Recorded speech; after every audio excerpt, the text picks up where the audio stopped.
Welcome, one and all, to the Sunday show after dark. It's the Sunday show that occurs after dark.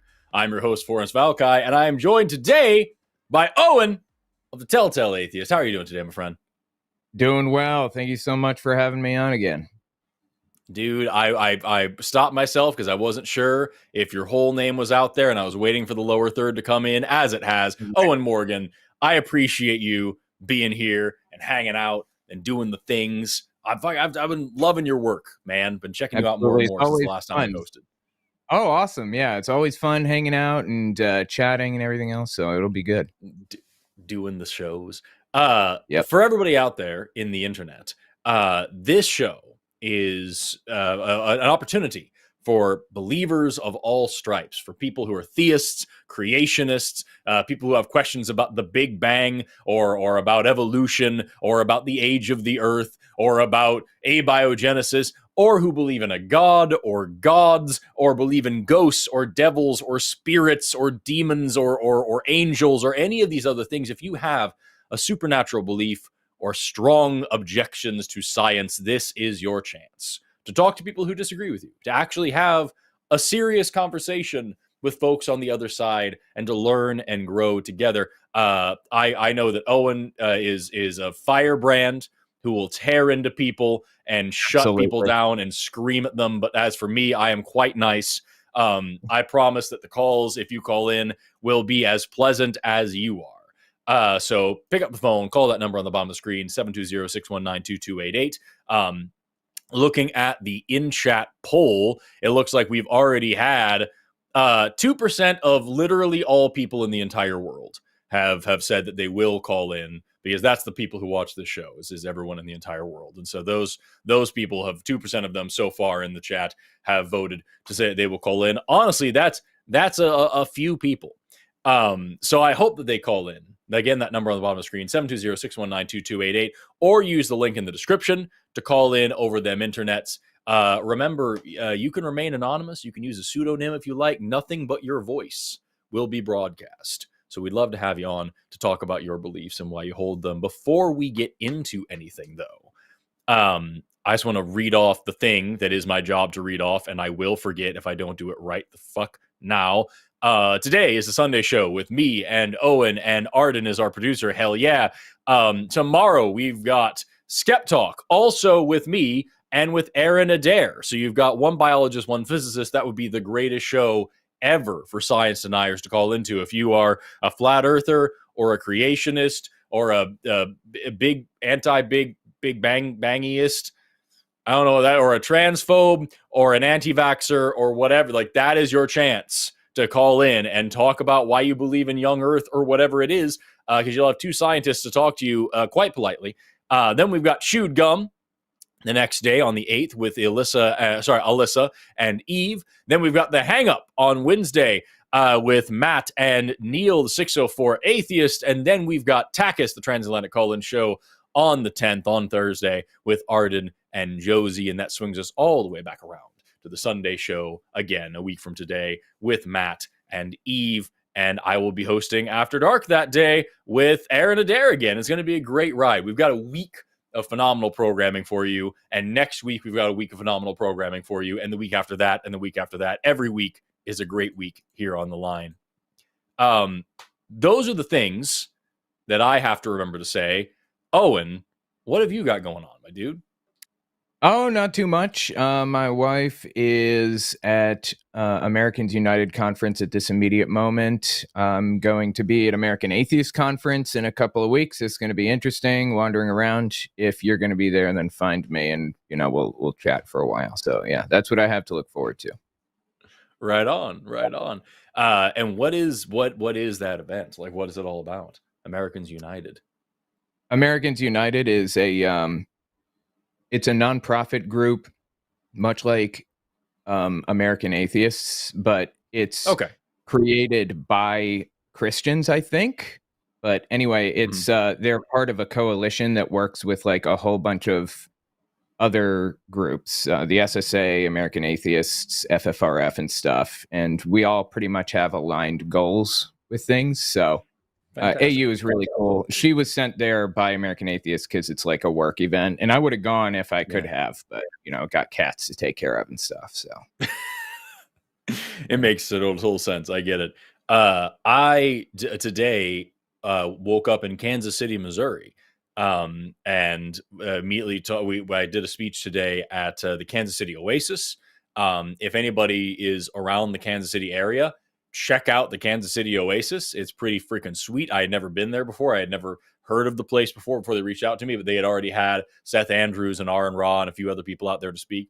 And they were just a genuinely delightful community of cool people that wanted to come out and just talk about science, talk about skepticism, like hang out. And so I spoke there first thing this morning. I think actually the actual talk started around noonish.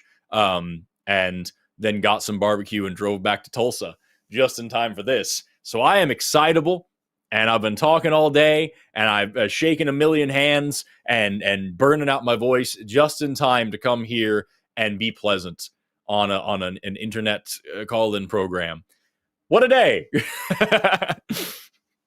Yeah, the way that started, you said you woke up in Missouri, and I was wondering if you fell asleep in Missouri at first. Like, I thought this was going a totally different direction. The world may never know. Shit happens sometimes. Right. I woke up in Missouri today. I'm so sorry. What occurred? Nobody deserves that.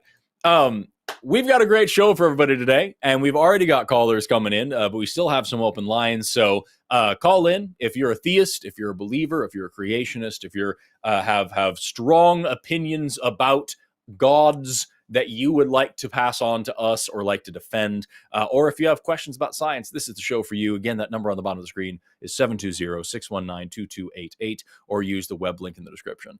But with that, I think we've got two people hanging out right now. So I'm going to go and jump right into them. Are you ready to get started? You down to jump in? I'm ready. Let's do it. Sweet chicken. Let's talk to Jimmy, pronouns he, him, calling in from Nimble Yaks, who wants to talk about martyrs. Jimmy, you are on the line with Forrest and Owen. How are you doing today? Good evening. How you doing? It's nice to hear from you guys. How you doing?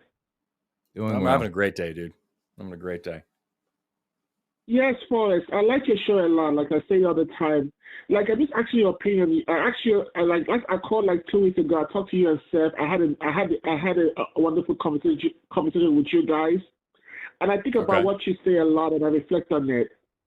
But my question to you this time around is like, what do you think about Christian martyrs, people that have died for their faith? So, do you think there's a validity there?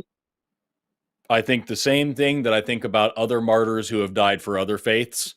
Lots of people can be very convinced of an idea and believe that it's worth dying for. That doesn't lend any actual credibility to the truth of the idea. It just means that those people did that thing. Come on, it can't be that easy, man. Come on, so people sacrifice their life for a myth. Come on, it cannot be that easy. Do you believe in Islam? You guys always asking about Islam. I'm not a Muslim. I'm a Christian. You're always asking about different religion. I'm not a Islam. I'm a Christian. I'm a Christian. Right. I get that. I get that. So how do you feel about all of the Muslim martyrs, the people who die for Islam throughout history, even in the modern day? There are plenty of people who do it. So, like, does that mean that Islam is true, or that it has some credibility? Or, like, what about Jim Jones? You know, here in the U.S., a bunch of people drinking Kool-Aid, believing that they were going to go to a spaceship on the other end of a comet or whatever the fuck it was. Like, does that mean that they were telling the truth? It means that people were convinced of something to the point that they died. It is a lesson in why education is important and why misinformation and propaganda is dangerous. All you're telling me is that these people had very strong beliefs. You are not telling me that these people's beliefs were true. Wow. So that means like for centuries where Christians were persecuted, like in Africa, like the 70 Christians were just beheaded for their beliefs. 70 Christians in Congo died for their belief. I'm from Nigeria, and in the north of Nigeria, there's a lot of Christians being killed for their beliefs. So that means people are dying for nothing. Is that what you're saying? I mean, ultimately a little bit. I'm not trying to be as callous as that. I'm saying that they died for something that they believed in. They had a very strong belief and they died over it. That doesn't mean that their belief is true.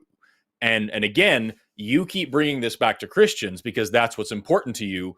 I believe the exact same thing about the Christians who are dying for their beliefs as you believe about the Muslims and the Hindus and the Buddhists and all these other people that are dying over their beliefs. All of the other people of all other religions who have died for their beliefs. Back in the day, you know, people used to be buried alive because of their religious beliefs around in like the Greek pantheon. The you know, vestal virgins of whatever the hell, I don't remember exactly, like these were, you know, people who were killed because they betrayed the faith of the sacred fire of whatever goddess and like all these things and like that. These were people who died because of their beliefs, who were persecuted because of their beliefs, who were killed because of their beliefs. This has happened in just about every religion ever. And it doesn't make all of those religions true. It just means that these people strongly believed it. So again, I feel the same way about these Christians as you do about every other religious martyr ever. So what scientists, okay, you're so big on science, Forrest. So would scientists die for their belief also? I would, yes. As a scientist, I strongly believe in the importance of humanity. I believe in like justice. I believe in peace. I believe in equality. I believe in all sorts of things. And I have scientific reasons for those beliefs. And absolutely, I would die for the rights of other people. I would die for the protection of innocent people. Absolutely, I would put myself, and that's easy to say here in the comfort of my office. But like, I like to think that I'm that good of a person. I hope that if I ever am in that situation, that I will make the right choice. At the end of the day, like, yes, I can give you a scientific reason why racism is stupid. And if a bunch of racists were trying to take over and I could die to stop them, then I hope that I would do that. Wow, man, because like you're making, it's like the way you're sounding is like these people just like these people that gave their life for their faith in Jesus. So it's like you're making it sound like it was just a waste of time, that it was just I think you're missing. I think you're missing what I'm saying because you're so hung up on Jesus. I'm going to ask you the same question that I asked you a minute ago, and you kind of got upset about it. Do you think that the martyrs in Islam means that Islam is true, or gives any validity to Islam, or did those people die for nothing? And I will keep on saying this to you guys. I believe Christianity is the truth, and Islam is a false religion. So I'm not. How is that the answer that you gave me? I'm gonna like seriously. I know you're Christian. I know you don't believe Islam. I get it. So now we can put that to bed. You don't have to remind me anymore. I am now going to ask you the same question. The same question again. All the martyrs who died for Islam, who were persecuted and killed and gave their life for their beliefs in Islam, do you think they just died for nothing and it was all meaningless? Or do you think that they had strong convictions of their beliefs, and that doesn't necessarily mean their beliefs are true, which is what I'm saying here?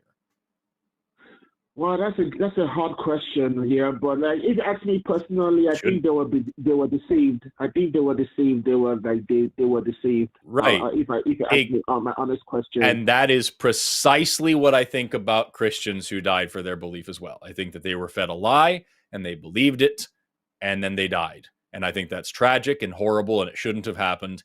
And I'm not going to disrespect their sacrifice and what they tried to do. I believe they were very moral, compassionate, compelled people that were trying to do the right thing as they believed that it was. But I do ultimately believe that they were deceived, and what they died for wasn't real. We believe the same thing, you and I. So let me summarize what you're saying in a nutshell.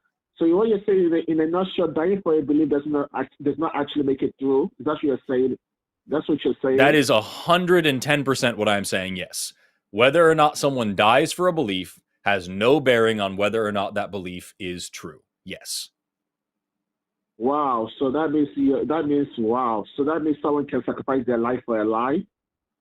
Yeah. Are you kidding me? Of yes. course. And you believe that too. You just said you believe that too. No, you don't know as far as no, don't misunderstand me. I said they could be deceived. Being deceived is not. It's not like if you're deceived, that means you don't know whether it's a lie. It's like you were convinced. You were convinced otherwise. You're not sure, but you were just believe. It was not intentional. You were convinced of it was true, but you were deceived. But I don't. Lying is deliberate. Lying is a deliberate action. I don't think that people. I don't know of anybody who has ever died for what they knew was a lie.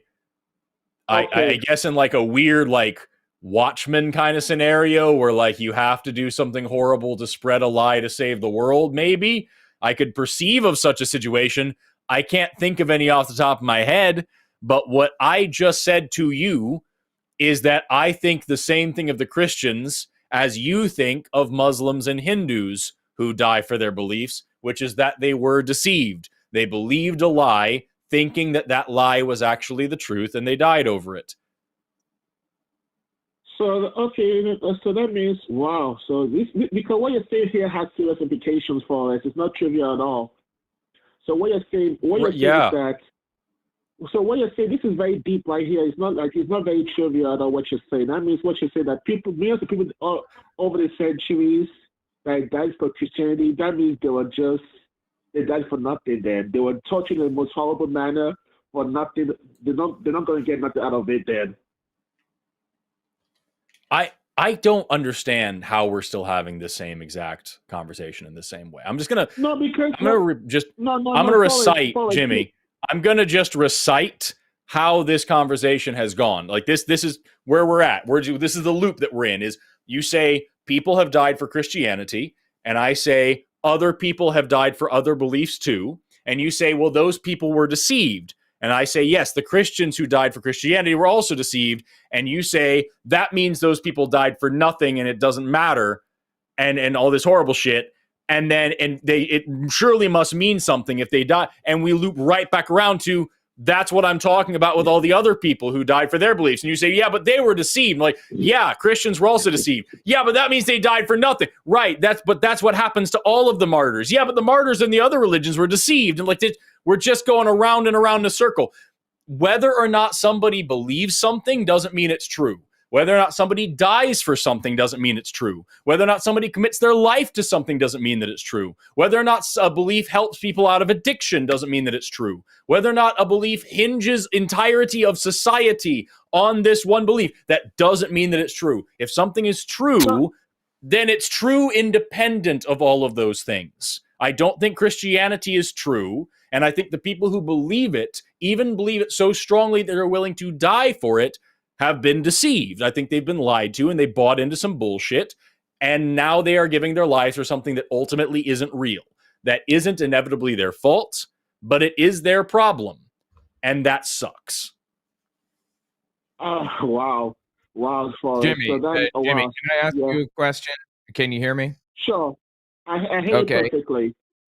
Okay, perfect. In World War II, there were a lot of Jehovah's Witnesses who were sent to concentration camps and subsequently killed, many of whom were given the option of signing a piece of paper renouncing their Jehovah's Witness beliefs. And if they signed this document, they were allowed to walk right out the front door. And thousands did not. But I'm sure you don't believe that Jehovah's Witnesses have the correct beliefs. Is that right? I mean, people die for beliefs that are incorrect all the time.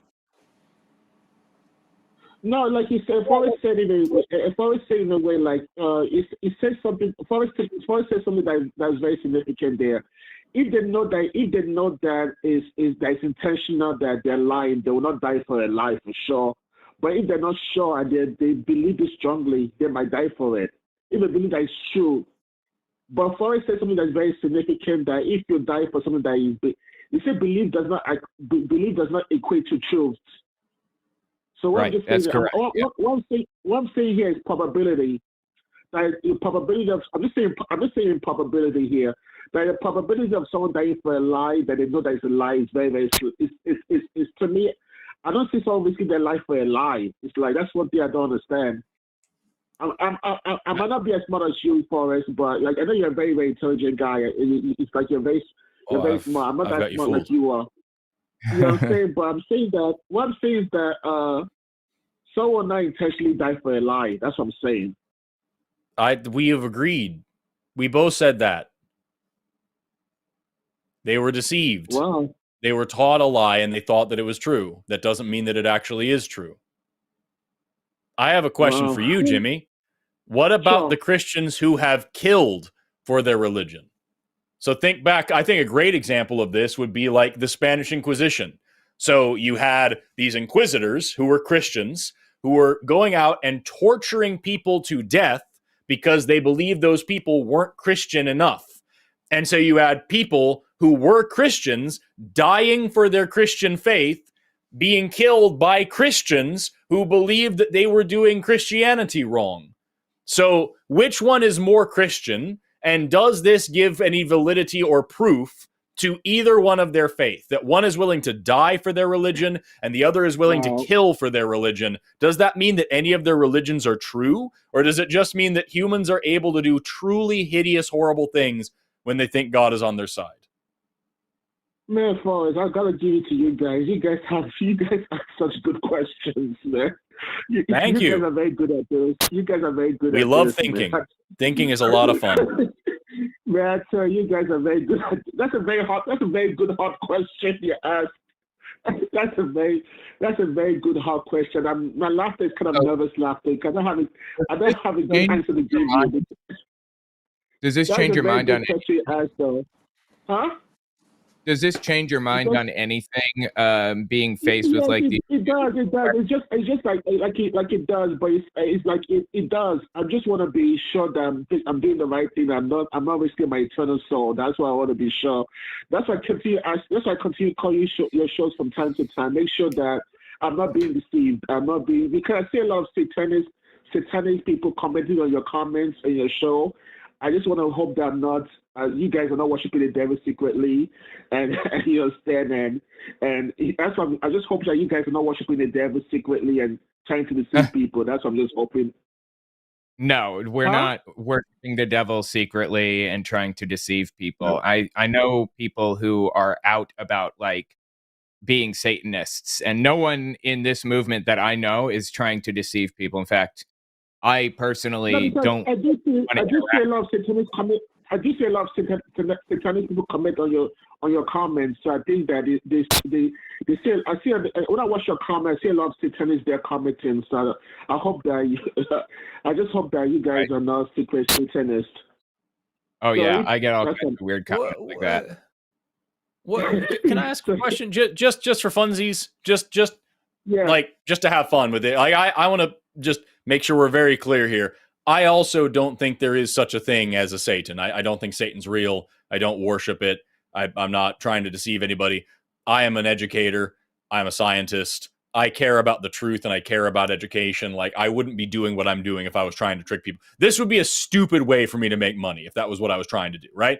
But sorry, let me let you finish. Sorry, go ahead. Yeah, I just like, but just for funsies, like if I was working for Satan, if I was making good points and like my entire argument seems to be rooted around logic and morality, like that's really what I try to bring to the table is like logical thinking and morality. I try to like really hinge on like humanity and trying to bring people together and trying to fight against oppressive systems that put people down and subjugate and oppress people. Like I try to speak out against those things. If my end goal was to spread critical thinking and logic and humanism and rationality and compassion and equality, all the things that I do, would it matter if that was for Satan? Wouldn't you then be on Satan's team? If Team Satan was Team Equality and Team Freedom, wouldn't you want to be on Team Satan? Like why is it about characters for you? Why isn't it about the message? Because the devil is a deceiver. That's what the Bible says. Like the Bible says that the devil is the angel of light that deceives people. So the devil is a deceiver. So the Bible says so. Right, but just to be clear, the Bible says it. What if the Bible is lying? What if the Bible is the deceiving thing and it says Satan's the deceiver, but actually Satan's the good guy and the Bible is lying to you? How would you know? You guys are like what I say is that Christianity. I'm from Nigeria, so we're very we grew up in a very Christian foundation over there. So it's like getting us to change at this state, and it's like all my life I've been brought up as a Christian. So it's like wow, it's like the reason why I love your show, because you guys raise a very interesting question. You guys ask a lot of good questions, and you guys get me to think a lot. And I think about these things, and it makes me feel uneasy sometimes. Like you're telling me that for my whole life, I'm like over 40 right now. And you're telling me for my whole life that I've been deceived, I've been lied to. It's like literally wow. Today, I was, like I said at the beginning, I was in Kansas City giving a speech there at the Kansas City Oasis, which is a secular community for atheists and humanists to come together and have like some sort of community there in this very religious part of the country. And I met, I think, 4 different people that were in their 40s, 50s, and 60s who had just let go of their religion a few months, maybe a couple of years ago, that were brand new atheists that realized after, one of them was a preacher. He had been a preacher for like 40 years, and he realized that it was all bullshit, and he let go of it and became an atheist. So like, Jimmy, I think you have been lied to. I think that you believe things for bad reasons. I think that you have been taught something that is genuinely morally reprehensible and completely indefensible logically.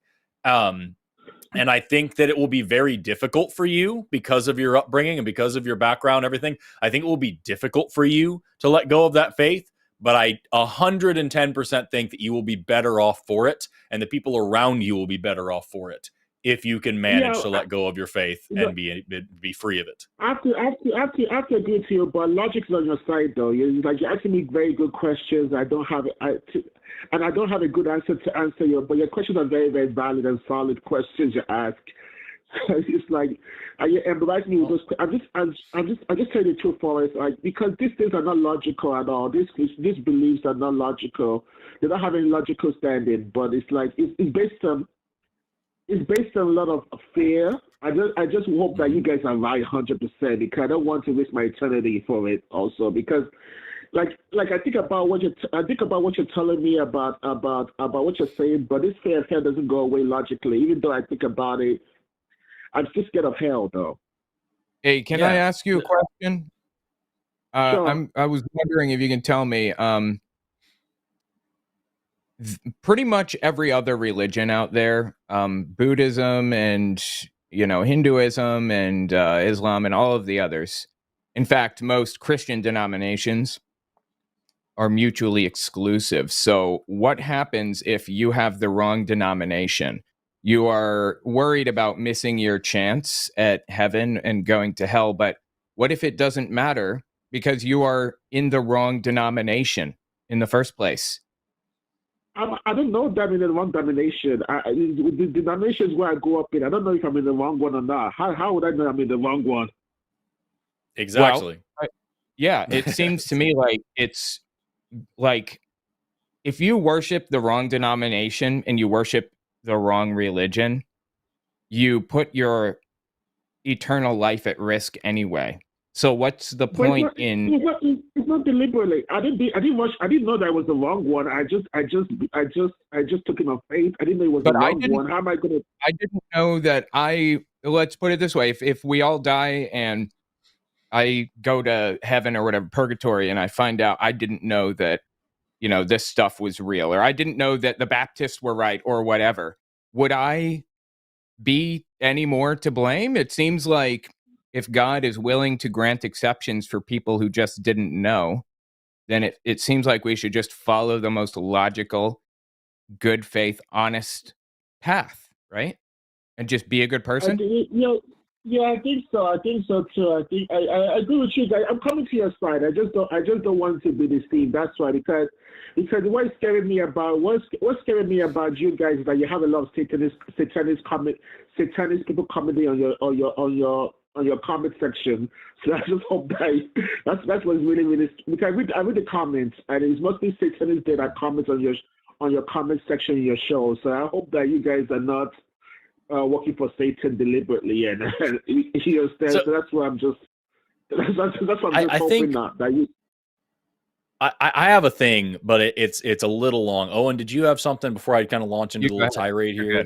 Oh, okay, so just really quickly, Jimmy, like this thing about you're worried that we're not working for Satan. Like this is what I like to call like an everlasting thought stopper, which is something that religions do really well, especially Christianity does really, really well, where what you've demonstrated a few times in this call, like, why is Satan the problem if he's a good dude? Well, because he's the deceiver. You just know, you have this knee-jerk reaction of what you've been taught your whole life of like, this is the bad thing and this is the good thing. And the Bible says this, so it must be right. And like, this is just kind of like the way that you have been trained to think. You've built up what we call in my field heuristics, which are these mental shortcuts that you use. Everybody has them. It just gets you around having to think really carefully about literally everything in your life all the time. You kind of just develop these shortcuts.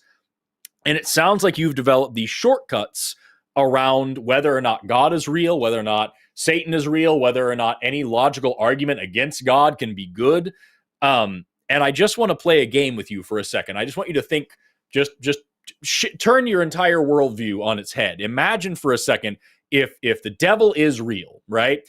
And what would I do if I was the devil? Well, if my goal as the devil was to trick as many people as possible and pull them away from everything good. God is all that is good in the world, and the devil is everything that is bad. So if I'm the devil and I want to pull people away from goodness and I want to trick as many people as possible, how would I go about doing that?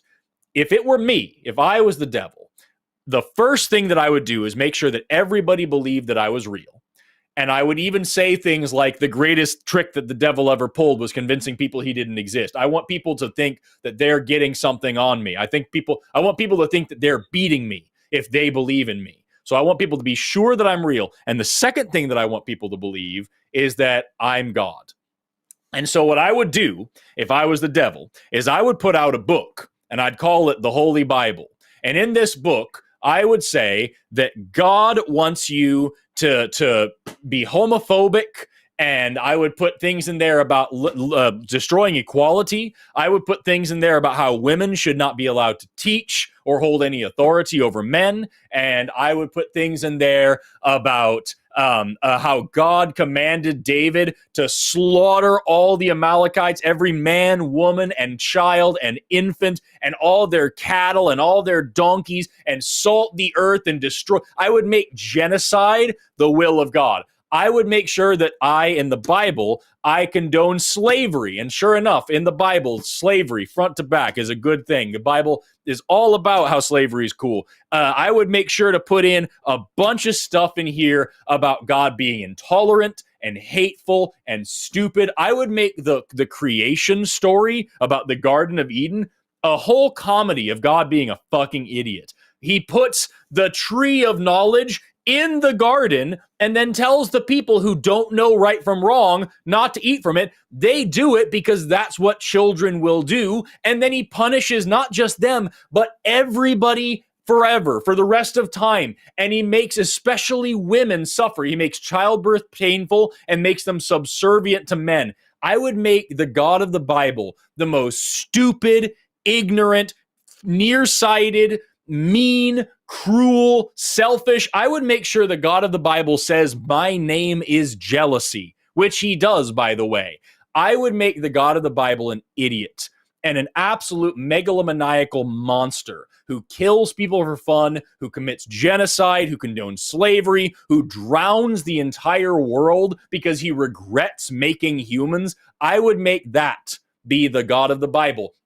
And I would make sure to say that Satan is the one who wants gay people to have equal rights. And Satan is the one who wants women to have equal rights. And Satan is the one who wants equality across the board, liberation of the mind, liberation of the body. If you're asking questions, that's because of Satan. Satan is the one that wants human beings to reach their full potential. Satan is the one who in Isaiah 14:14 says, I will soar above the heights of the clouds. I will be like the Most High. Satan is the spirit of ambition and progress and critical thinking and equality. Everything that is great about the human species, that's Satan. And everything that is evil and stupid and corrupt and sinful and mean and short-sighted and maniacal, that is actually what God wants you to do. And then I would spread that religion around the world. And I would have good people like you, Jimmy,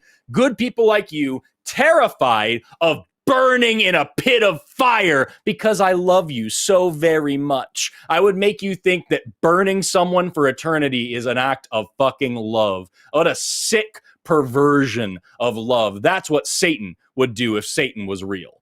I just want you to mull that over in your head, Jimmy, because if Satan was real, he'd sound a whole hell of a lot like the God of the Bible. Wow, that's deep, man. That is deep. That is deep. Thank you. Well, you having points there. It's just like this thing is based on fear, and that's the thing about it. This thing is based. I agree with you on one thing. It's not logic to it. It's based on fear. That's what I can say.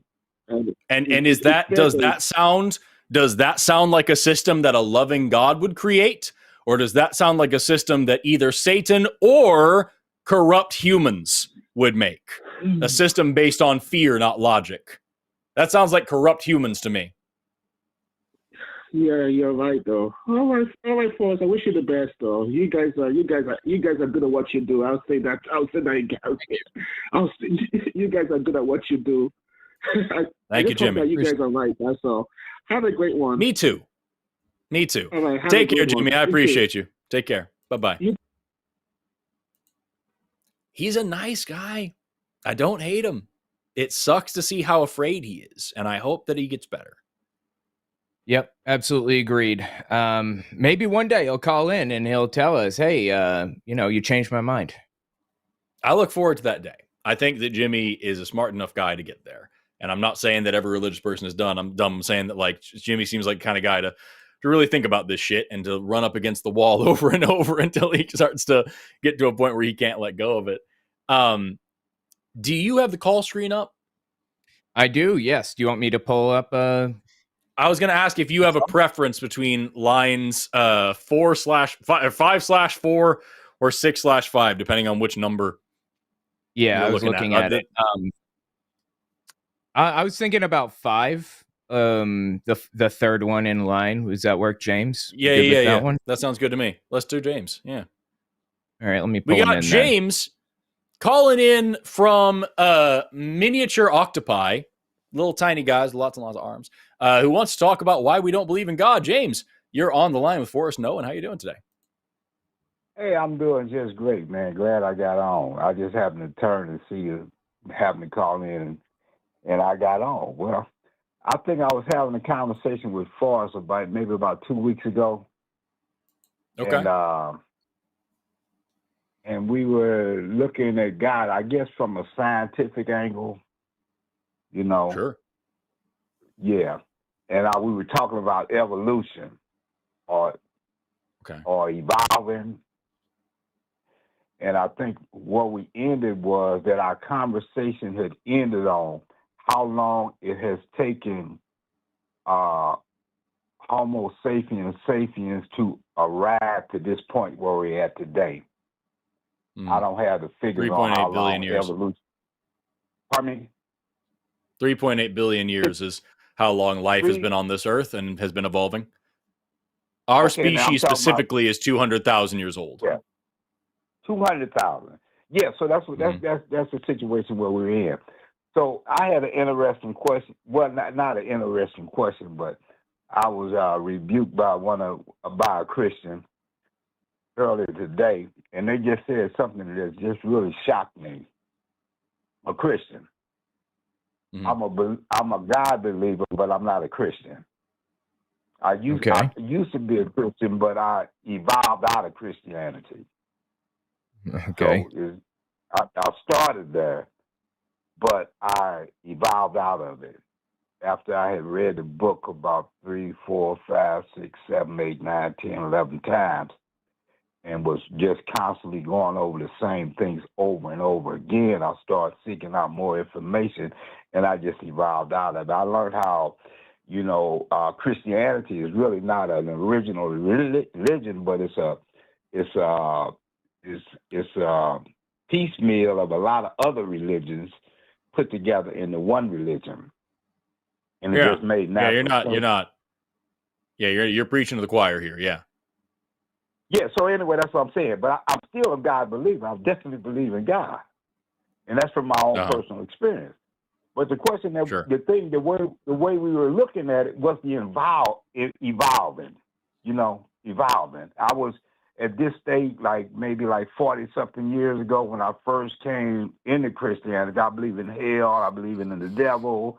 I believe in devils and all this kind of stuff. But I evolved out of it.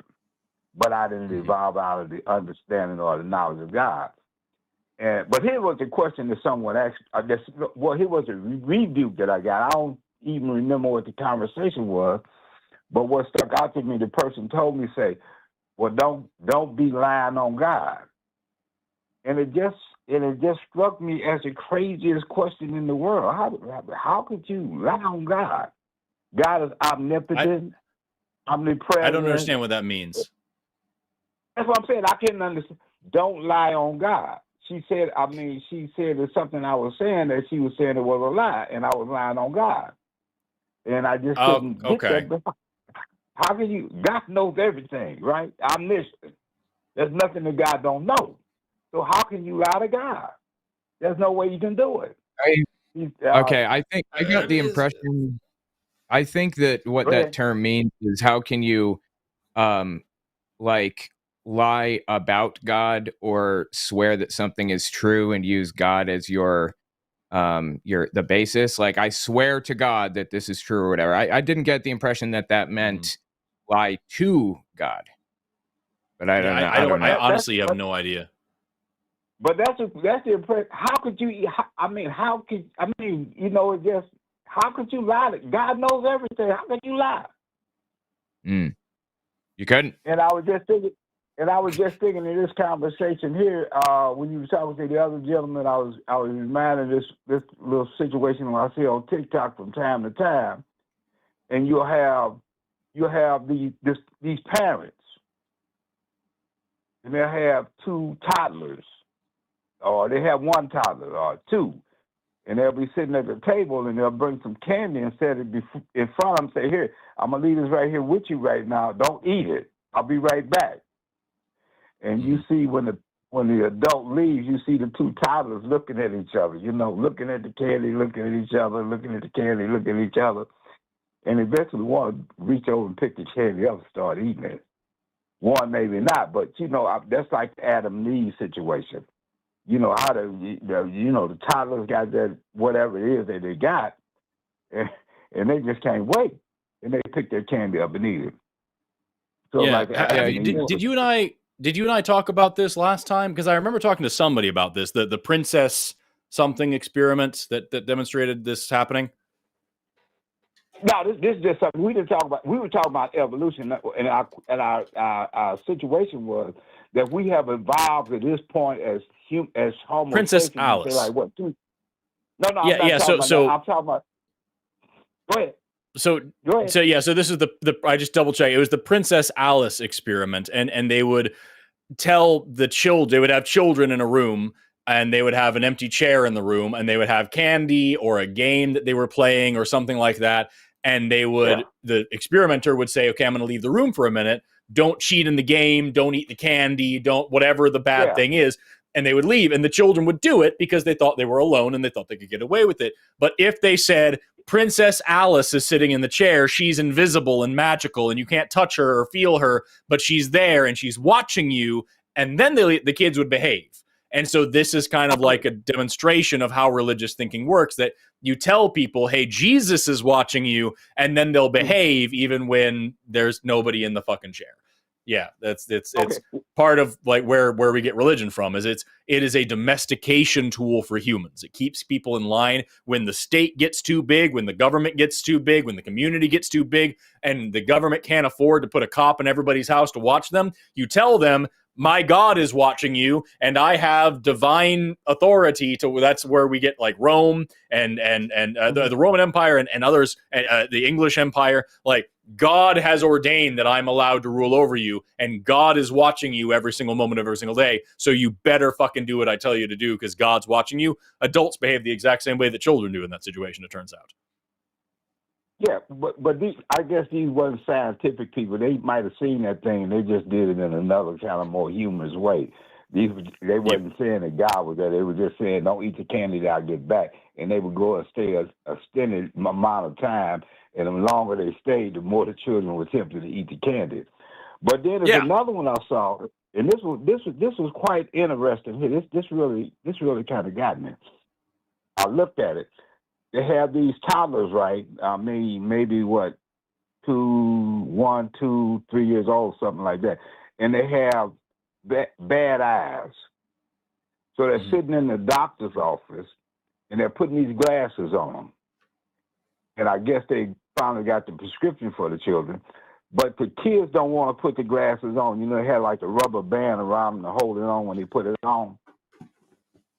But when they get the glasses, when they get the glasses over their eyes, then their expression changes and smiles come on their face because they're able to see people correctly for the first time. But before they get the glasses, they resist it. But once they get them on and get them in place, they see people for what they really are. And smiles come on their face. They see their mothers, their fathers, their sisters, their brothers. And you can see it. It's just kind of like spontaneous. So I'm just saying, like, it's like us here in evolution now. And I was talking about you being a scientist. And I was saying, you're a biologist, right? Yep. And I know I really couldn't have no conversation with you about biology because really I don't know nothing about it except that it's a science about life or living or something like that. So basically life, I would have to, the study of life, living organisms, how they evolve, how they live, how they eat, how they, do whatever they, and how they life progresses. So I haven't studied that, but you have. So if I was talking to you, I could only talk to you at a kid's level. To really get into a deep, it's like the terminology. I wouldn't even, you could throw words at me and terminology at me that I would have no idea where you were coming from. I would have to get a dictionary. I have to get books. I would have to study to get to a point where I could even begin to have a conversation. Or I would just have to listen to you and believe what you said. And then once you tell me what it was, then maybe I could go check the information. Unless I'm a good educator. I mean, that's the thing. I think. So what it sounds like you're getting at here, and I think you have I like your conversation style. It's not good for call-in shows like this, but you talk the same way I do. You kind of have you have some connections that you're making, and you're a little bit flowy, and I like that. I'm not insulting you. I like it. I know you're not. I know you're not. So maybe I won't call what in I no think, more. What I think you're no, you're fine. You can call in whenever the fuck you want. It's fine. I'm saying that I don't want to make no bad show. No. You're fine. I'm saying it's not good for shows that have to be snappy and quick. It's a good thing you called in on this show where we can go a little while longer. Got some time. Good. Yeah.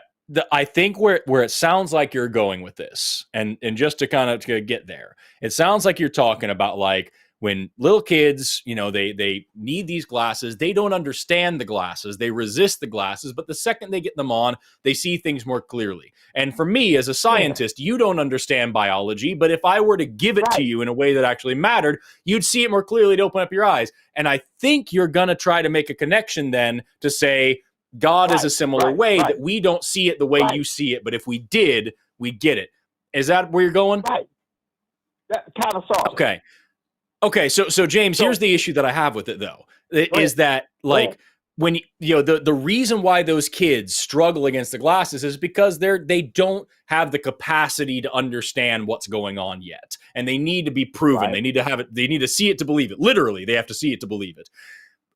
If I'm talking to you as an adult, it's my job to educate people on science. So you don't have to just believe whatever I say about biology. It's my job to connect with you intellectually and help you get to a point where you want to learn more and understand what I'm saying before I even get there, because it's not just about you having faith in me. It's about you understanding the world around us. And so to try to compare that to God and say that we need to see it to believe it, like the children with the glasses, I would argue that we should be in a position like you and me as adults talking about science. If this God is real, then this God should be able to present itself in a way that connects to me as if I was teaching you biology. You don't have to learn every single little thing. I should be able to get you there in a logical way. And this God should be able to connect with me in a logical way that matters and makes sense to me. Otherwise, it's not worth my time to try to struggle with it. And it's not worth the leap of faith to be like a child and just try on the glasses and see what the world looks like. That's a great way to get into a bunch of bullshit that you also, James, would agree is not real. But if you were to jump into it and start believing it, maybe you'd see it differently. But that's not a good way to treat you. That's not a way you should treat yourself. That's not a respectful way to be treated. I think that if this God is serious and this God is real, it should respect us as adults and treat us the way that I would treat you if I was trying to teach you biology, not the way I would treat a child trying on glasses. Does that make sense? Yeah, it makes good sense to me. But still, I'm still at the point of evolution to the point where we're at. And I think the last time we were talking, I was talking about Stephen Hawking and black holes. And I read a couple of things. First time I read about it, he didn't believe in them. Yeah. Then until the math checked out.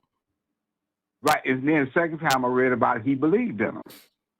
But he believed in them, but he believed, though, that anything went through the black hole was lost forever. Mm-hmm. And then he came back with another angle on that. He said, but he thought that when something went through a black hole, it released some kind of gas back into our environment that was still here in the environment. They left a trace. Hawking radiation. They left a trace. Whatever it was, left a trace of what it was here. So now that is something else. So what I'm saying is we kind of in the same situation. I'm at a certain place in religion that I have stepped away from Christianity because Christianity is false. It's a creation by the Roman government. They took a religion, then they superimposed on it. They brought it into another situation. Yeah. Why don't you take the extra step? Go ahead. Why don't you take the extra step? Why do you still believe in the rest? Because as far as I can tell, it's just as valid or invalid as any other belief system out there. Why do you still believe? Well, see, because that I have evidence. And that evidence is personal, but it contradicts what the church says. James, can I ask you a question? Go ahead. So what you're just talking about there with Stephen Hawking, like that is a lesson in skepticism. He didn't believe it until he had good evidence, and then he got more evidence and continued to change his mind. I think that's a good thing. That's the way that I want to live. That's what we talk about on this show. So on the nature of evidence, genuine question, do you have any kind of training at all in logical thinking and analyzing evidence or anything like that? Yeah. I do. Okay, good. So I wanted to make sure I knew. I didn't want to talk down to you. I wanted to hear where you were at. Okay, so then you understand, if you have some training in this area, that like anecdotal personal evidence is the worst kind of evidence, you know? So why is your personal experience good enough for you if you haven't run any tests on it, you don't have any actual data to analyze, like, or do you? Do you have actually experimentation that you can lean on? Or is it just... I do. Okay. What's your experiment? So, but here, let me say this first though. Like I accepted what Stephen Hawking said without any evidence. I just kept it on his word. See, because I don't have the equipment to investigate it to find out whether it's true. But I believe as who he was as a scientist, what he was saying was true. And like when I was telling you, you corroborated it. And you said, how did you say what did you say? You said something about radioactivity. They were able to see this. The Hawking radiation is the low Hawking radiation. And yes, and that's the thing is that, like, you don't have to take his word for it personally. There are thousands of other physicists out there that also study this stuff that are able to validate his math. And so, like, if I sit here and tell you, but that's the thing, man. If I sit here and tell you that we evolved from apes and that humans are actually a species of great apes, that's fucking true. But you shouldn't believe me just because I said it. You should believe it because I have the data to back it up. And even if you can't analyze that data, there's thousands of other biologists around the world that can and that have. When we talk about God, you've got your data that you've talked about, but you don't have any serious analysis of it, and you don't have other people backing it up. So why should we believe it? Well, now, see, that's what I'm saying. I have people of a similar faith who have had similar experiences, and when we share our common experience, then we're A, B, C, D, E, F, G. Right. Have you ruled out other possible hypotheses to explain those experiences? No. Also, okay, well, that's what you have. Yeah, but what you have is your experience, and they have their experience, and everybody has their own individual experiences, and they can't validate yours, and you can't validate theirs, and everybody's is completely different. Where we have hard evidence. Not completely different. Now we speak the same language. There's a language that we speak. Those who have this thing in common. There's a common language that we speak. I'm not sure what you mean. So we start. What is it? It's I don't know. Maybe it's like a rhythm that we get. You know, but that's not evidence, right? That's not evidence between the two people who have experienced the same thing. Yeah, James, but with all due respect, James, with all due respect, you're talking about how we have a common language and we're able to share this. But at the very beginning of this call, you talked about someone else who was speaking the same language as you, saying, don't lie on God. And all three of us didn't know what the fuck that meant. And we all had different ideas. So what do you mean we have the same language? Hold up. And I didn't know what it meant either because it confused me. I couldn't even put that together. Yeah. How could you even imagine? And I guarantee, James, that person you talk to has personal experiences with the Christian God that they think is just as real as your belief when you refuse the Christian God. But hear what I'm saying. So here's the situation. See, I've moved on from where they're at. I was there at one time, but I've moved on from there. You see what I'm but that's what I'm saying, man, is that I would bet you money. I would bet you money there's a Christian out there that's been where you are that has now become more Christian that would say the same shit. So the question is, how do we actually validate these things? Because they can't all be right. They can't all be right, but they can't all be wrong. You just confused me on something. You said there's another. First of all, the people I'm talking about wouldn't call themselves Christians any longer because they know Christianity is false.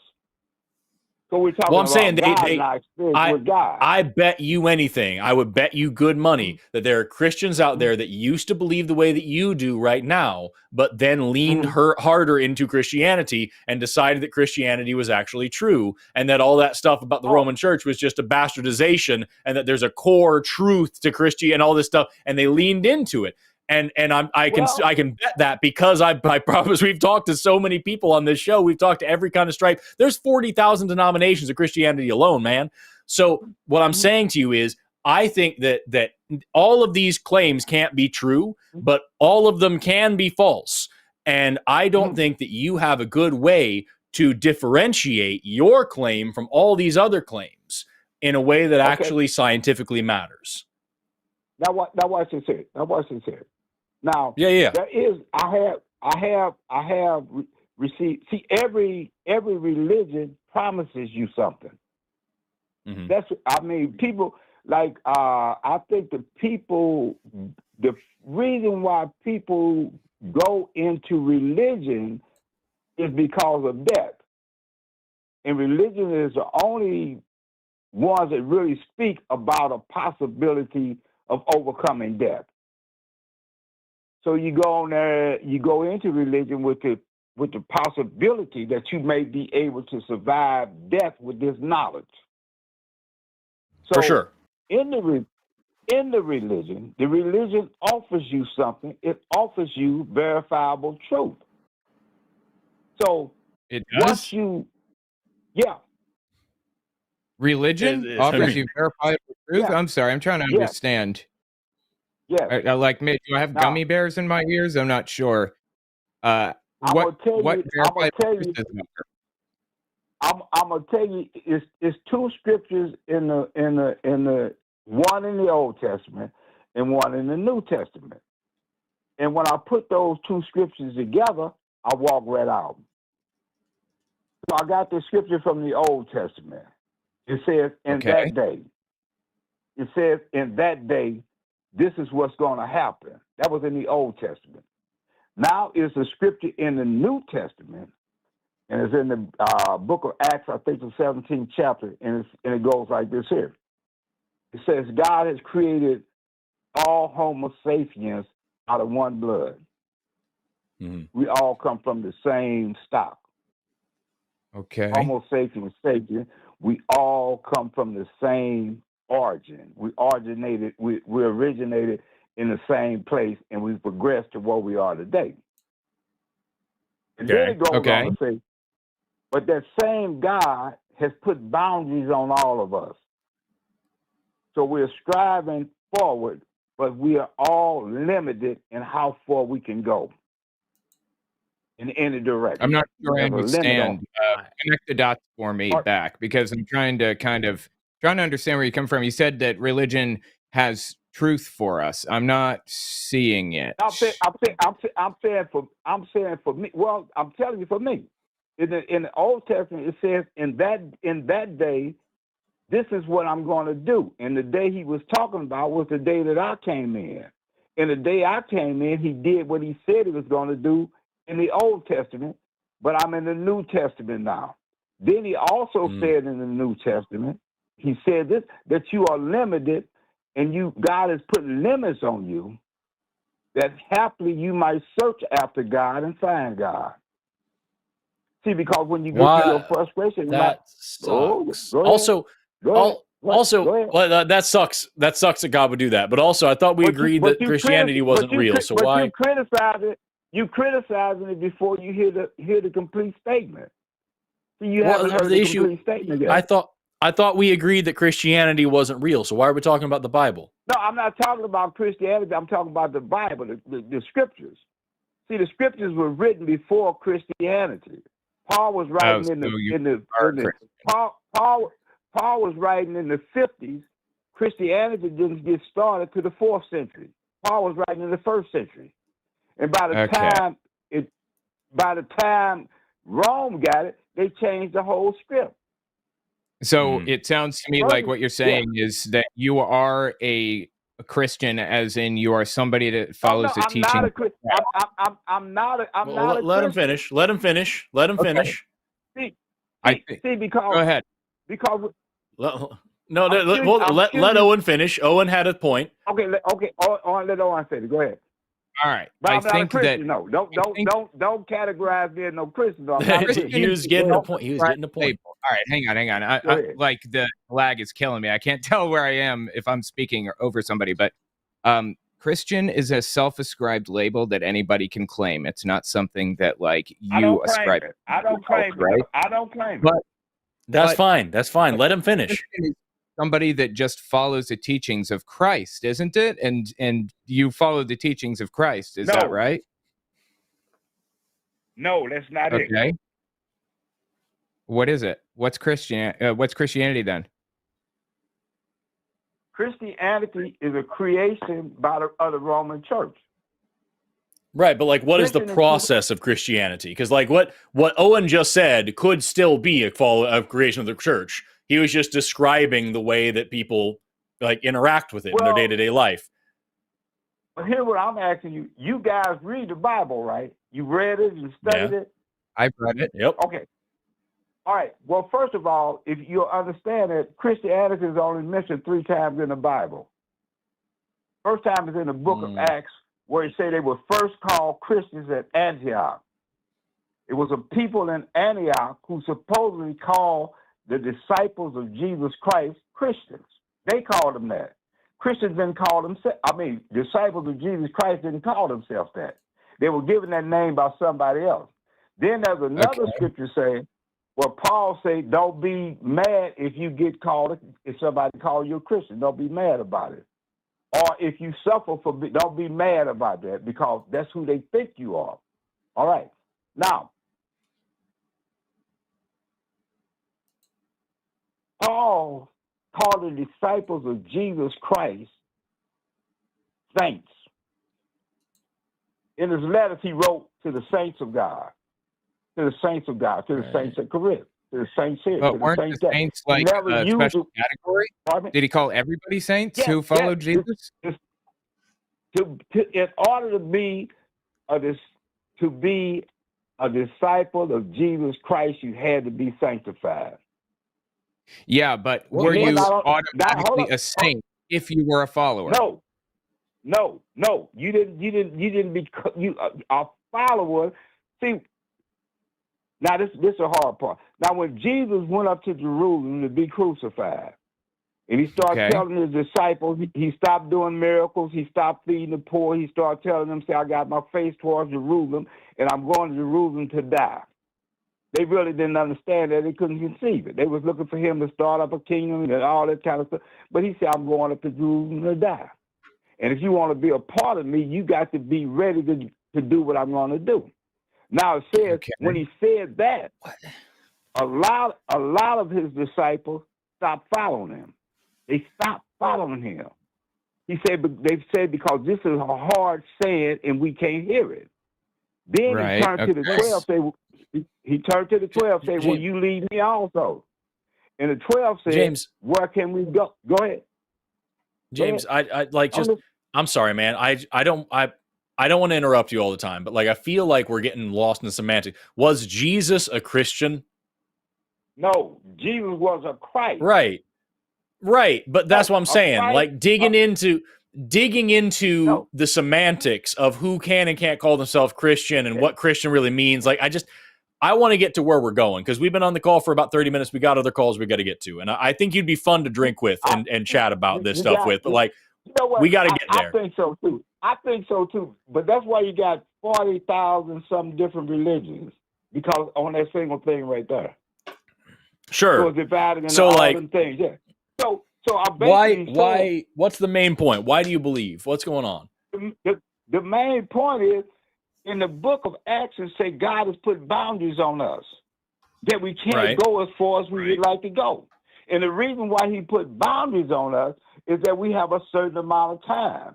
And in that time, we should better use that time trying to find God. I'm not sure I follow it, but okay. That sucks. That sucks. Right. I'm telling you. Except if you why wouldn't this God, when we tune in, like, just everybody goes through an orientation and God shows up, it's like, yo, what's up, bitches, I'm God, and then we can go on doing what we want to do with our lives? Why do we have to dedicate the little bit of time we have on this planet searching for his dumbass rather than doing the things that we want to do with our own lives and living for ourselves? Well, take this into consideration. Now, there's Buddhism, Islam, Judaism, and the way. Now, these are all different forms and fashions, right? Like I say, Judaism offers you something. Islam offers you something. Hinduism offers you something. Buddhism offers you something. All these religions offer you something. So now when you get what they offer, you see what I'm saying? When you get what they offer you is a different life. So when you get that different life, a worse life. Pardon me? A worse life. Yeah, because wherever there's something real, there's something false. You see what I'm saying? You go out to buy diamonds. You go out. I don't you go out understand. Buy diamonds. I don't get that. There are false religions and there are real religions, and the real religion gives you what it offers before you die. I don't you understand. don't have to die. You get it while you're alive. Pardon me? I don't get that either. Well, I think you and I. Hold up. I think you and I have fundamental different opinions on what religions even are. Let's talk scientifically though. Could that be a false religion? Could that be a false religion if there wasn't a real religion? Yes. How? So if you have all these different religions, Islam, Judaism, Buddhism, Hinduism, all these things, it is impossible for all of them to be true at the same time. We can agree on that, right? But could that be a false one if there's not a real one? Yeah. Well, that's what I'm asking. How? It's all these different religions. I'm saying I'm getting there. I'm not dodging your question, my friend. I'm getting there. Okay. Go ahead. I'm listening. All these different religions, it is not possible for them all to be true at the same time, right? Because they contradict each other. It is possible for only one of them to be true, or it is possible for none of them to be true, and for them to all be human inventions, just like Christianity was a Roman invention. It is true for all of them to be human inventions, all made for the purpose of controlling and domesticating people. They all started out as explanations for nature, and then they evolved into ways to control and domesticate human beings. That's what I think all of these religions are. So yes, it is very possible for them to all be false. Well, let me ask you this question here. Yeah. Can there be more than one way to find God? If there is a God, could there be more than one way to find? If there is a God, probably yes.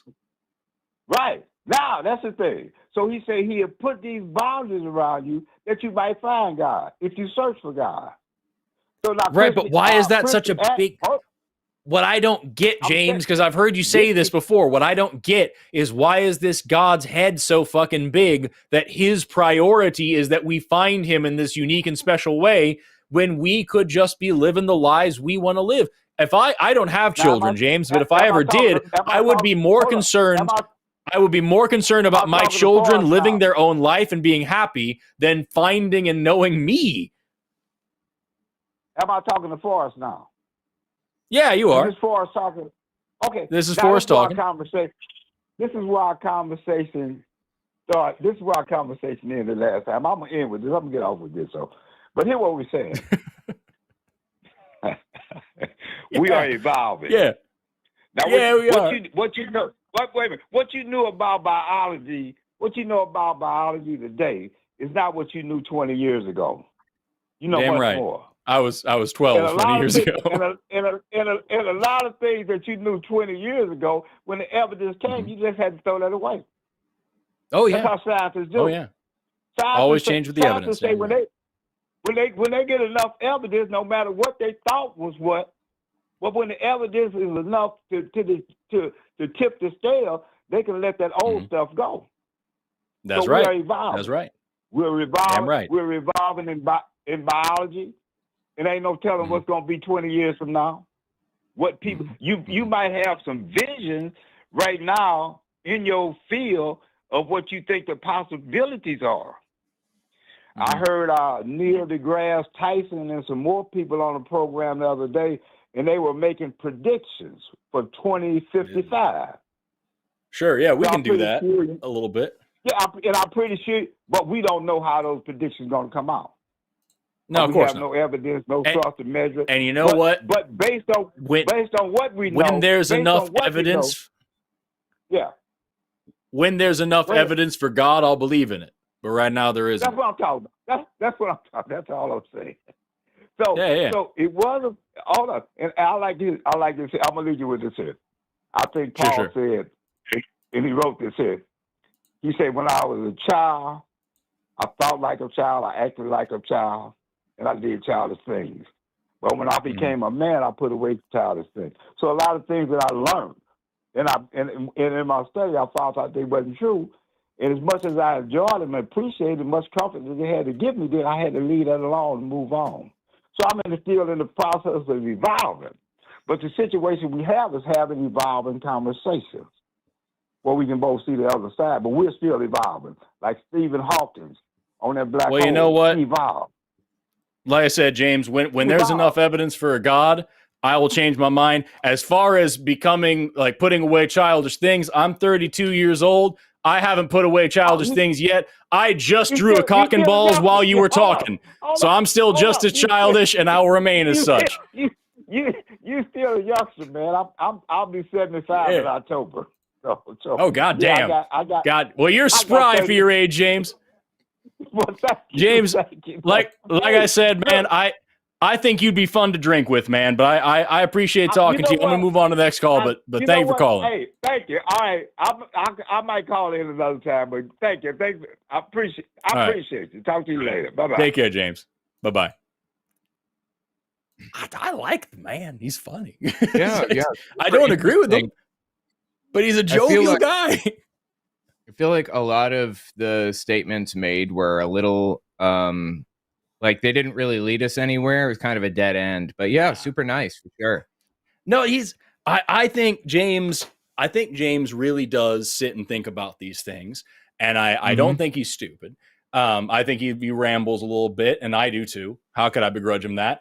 I think James would be fun to sit down and have a long conversation over a couple of beers. You know what I mean? And like really dig it. But like I don't know, man. Like I said, I disagree with him on the points, and I think James and people like us, I think we agree on more than we don't. But I think there's some key, very important points that we disagree on. That's the whole thing. Do you have anything else before we move on to the next thing? Because you were sitting there looking concerned for like 20 solid minutes. Oh yeah. I mean, again, I feel like a lot of the things that were said, they were kind of nonsense. Again, super nice dude, but it was very flowery language that like meant literally nothing in many cases. But anyway, yeah, no. Again, he was super interesting, super nice, and he should call in again. To the person who said that my penis drawing needs to be my Christmas mug this year, thank you very much. I love that idea, and I'll see if I can float it by Jimmy. I also want to say really quickly before we move on to the next thing, I saw that Jesse Jerdak, my dear friend, was in the chat. As I said, I was in Kansas City today, and while I was there, I was setting up for my talk, and a man who I had never met before approached me and said he bought me a gift, and he gave me this bag, which says "Best Day Ever" on it. He gave me this bag, which is quite heavy, as a gift, and said that he talked to Jesse. He said, our mutual friend Jesse Jerdak told me what to buy you as a gift, and I'm going to read you this, because I sent Jesse a picture, so what the fuck is this? And he just sent me this screenshot of their conversation. Your man Forrest is supposed to be doing some shindig in Kansas City in a week or so, and I plan on going. Anything you'd recommend me to give him as a gift? And Jesse writes, a diaper full of candy. And the guy said, it shall be done. Any type of candy? And Jesse says, wrapped but suggestive. Chocolates, lemon heads. And so in this bag I have a goddamn diaper full of candy wrapped in a bra, because that's how they interpreted wrapped but suggestive. What the fuck is this? This is what my relationship with Jesse Jerdak is. This is what my fans do. What is my life? You know what I mean? What does it come to? That I drive to another state to talk about things, and from 2 states away, my dear sweet DM friend can influence me in my life in such a terrible way. What is any? This is what being on the internet is. This is what being. People ask, like, what's it like to be a professional content creator? It's this. Shit like this happens. A man I've never met before gave me a goddamn diaper wrapped in a bra full of Crunch Bars and Butterfingers. What do I do? Yeah. Somebody sent me a whole box of hip peas, like, you know those things, hip peas. I don't know who it was. went to a PO box, and the PO box like routed to my house. So I don't mean a PO box. I mean a gigantic, like a case of hippies. They're basically they're chickpea puffs. They're like cheese puffs, except they're based in chickpeas or whatever. So yeah, I totally get it. Right on. Right, I get the weirdest. I get the weirdest things. Thank you, Jesse, and thank you to that man for the wonderful gift. What the fuck is anything? What is my life? We've got several more calls. Calls are pouring in. We have 52 people that have already hit the busy signal because lines are full at this moment. Wow. Let's talk to.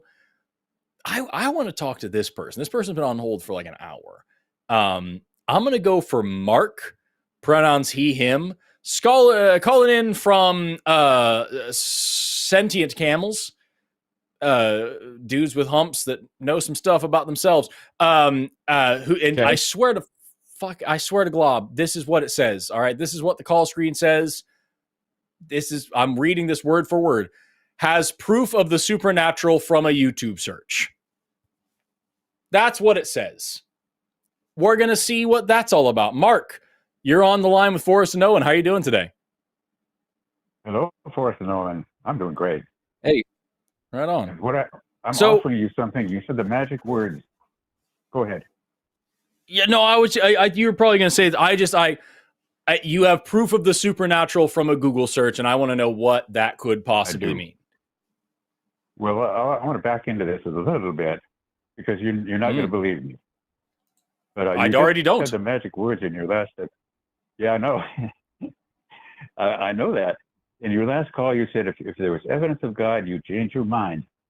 No, I'm not asking you to change your mind on God. This is just supernatural. This is minor compared to godness. Okay. But yes, what do we got? It is. You will think right away. You'll think.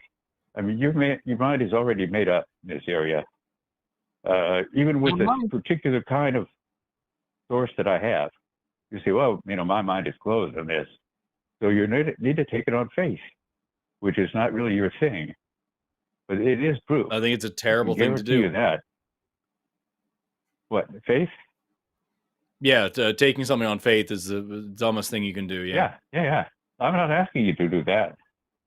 Okay. This is proof. And I'll tell you what it is. It's just before you get there. Just before we get there, is it your YouTube channel that you're just trying to push here? No. Okay. It's the YouTube channel. And I'm going to pull him off master before he says it. So yes, that's fine. He's pulled off master now, so he can do whatever he wants. You guys should be able to hear him. Oh. Yeah, I can hear him. Just so the audience knows. The audience, you cannot hear this person for just a second. Okay, so go ahead.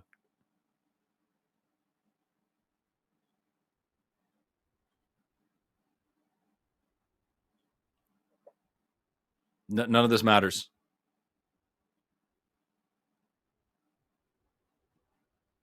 Okay. Lay it on.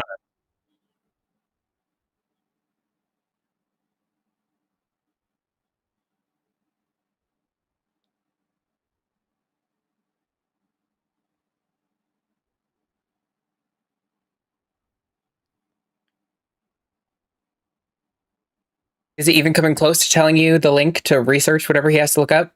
That's why I have him off mute. It's like just dead air for the audience unless he just spits it out. So yeah, no, we're almost there. Okay.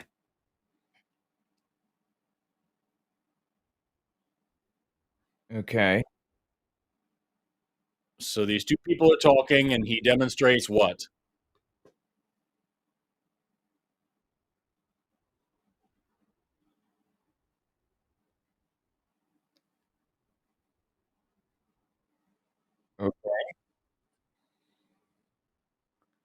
Okay, so it's a guy who does a magic trick, is what you're saying. It's a guy on an Anderson Cooper show, and he does a magic trick.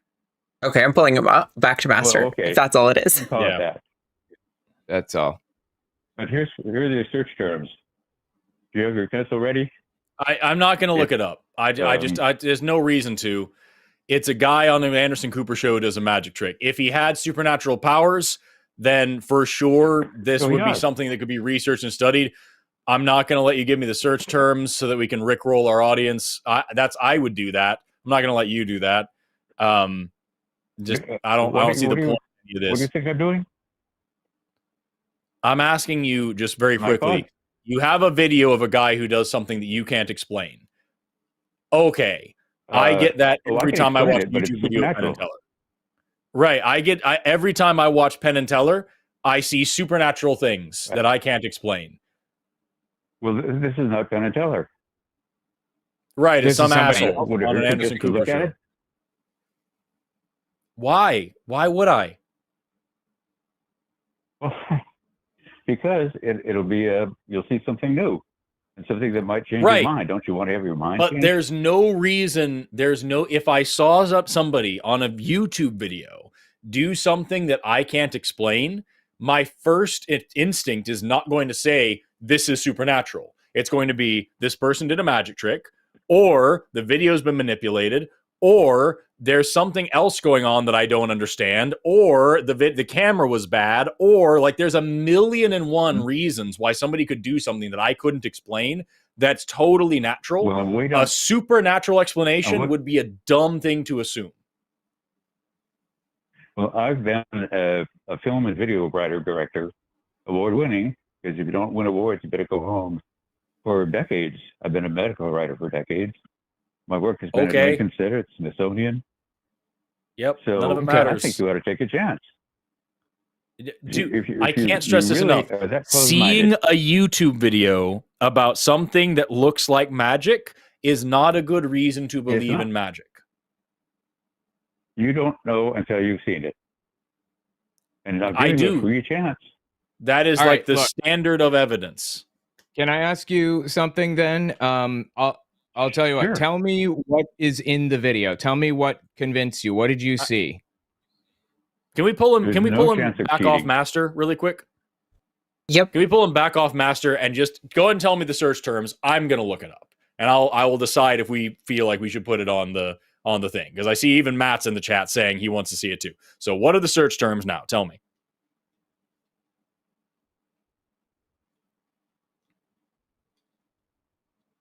Mm-hmm. Okay.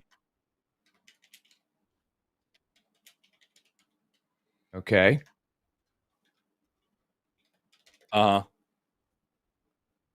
Okay, so here's this. It's the psychic reading and it says entire video in parentheses.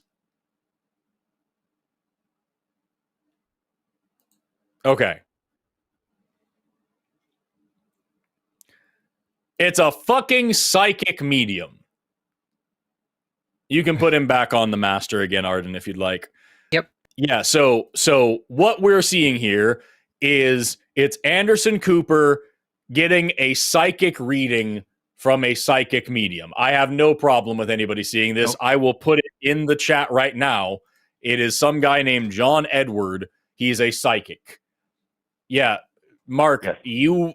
If you're seriously going to sit here and flaunt all these credentials of working with these science organizations and you've been tricked by a psychic, I think you need to come down a little bit off of several high horses. When you see it, you'll understand. That's the only way you'll understand. Okay, so this person, he reads, he comes up with some stuff that he couldn't have possibly gotten from cold reading. Is that what you're arguing? Yes. Okay. How do you know Anderson Cooper didn't tell him that shit and then act surprised in order to make for a good clip? When you see it, you'll understand. I mean, he reads a couple of people on the campus. I asked, I don't make me see it. How do you know all these people didn't make for a good clip because they're in the entertainment industry? And so he either told him some shit that isn't true and told him stuff about his life for him to say back, or the guy just said bullshit and everyone just acted like he was telling the truth. Yeah, how do you know those two things didn't happen? It's super common. All I can say is when you see it, can you hear me? Am I audible? There's nothing I could say to convince you. If you see it, you will be convinced. Look, in this industry, it is super common to set things up like this. Like it's assumed that it's set up, but it's entertaining. I don't know if you have heard of Darren Brown, but he does this kind of stuff all the time. It's super entertaining. I know about him. He's brilliant. Yeah, totally. But he's not supernatural, and there's no reason to believe that any of this is supernatural. Owen, I'm going to hand it over to you for just a second. I'm going to watch this. I'm going to pull my headphone out so I can hear this, and I'm just going to watch this really quick. Okay. So anyway, so I'm leaving it up to you. Go ahead. Yeah. There's no reason to believe any of this is supernatural. I'm not sure why this would convince you when you know that others like Darren Brown just like overtly and openly like put people in their audience. It's entertainment. Like, not, I'm not upset by that or anything. That's just how it works. So why did this convince you over anything else? Darren Brown, I mean, he doesn't pretend to be contacting the dead. No. Well, I mean, he does pretend to do tricks because he's an entertainer. I mean, that's what a trick is, right? When you look at it, you'll see this cannot be tricks. I don't understand how you can possibly say something like that. That doesn't make any sense. Describe it to me, because Forrest is watching the video right now. A lot of people in the audience haven't seen the video. So describe the thing that you saw that convinced you. Okay. Well, John Edward is sitting in the studio just with a white background with Anderson Cooper. And he's meeting Anderson, comes up with all kinds of things that I don't believe Anderson Cooper told him. And then he said, I'm getting something about other people. And so he looks at the camera crew and asks, is this about you? And he knows about, one of them is just had a new baby in the family. Somebody else on the crew just has a death in the family. Somebody was hit, I believe it was a bicycle accident right in front of their house. He describes it in detail. There's a zero way this can be made up. Okay. Assuming that he really, assuming the video is the way you describe, that he really did accurately describe something very, very detailed.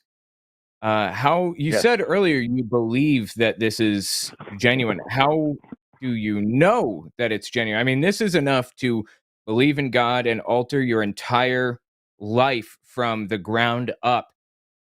How can you be that confident that these people were not tricking the audience by like planning things ahead of time? How can you be so sure that that's not what's happening? I'm sorry. I just watched the whole clip. Okay. How long is it? It's about 2 minutes. I don't want to interrupt. If you're in the middle of something, go ahead, and then I've got this. Okay. No. There are three clips. Two with the crew and one with the audience. I only needed the one. I mean, you're very brave. Thanks for looking at any of it. Brave. Okay. Yeah. Owen, are you in the middle of something? No. Go ahead. Mark, you're gullible as shit. So let me just recap the clip that I just watched. Okay, because I actually took some notes here about the shit that the psychic says.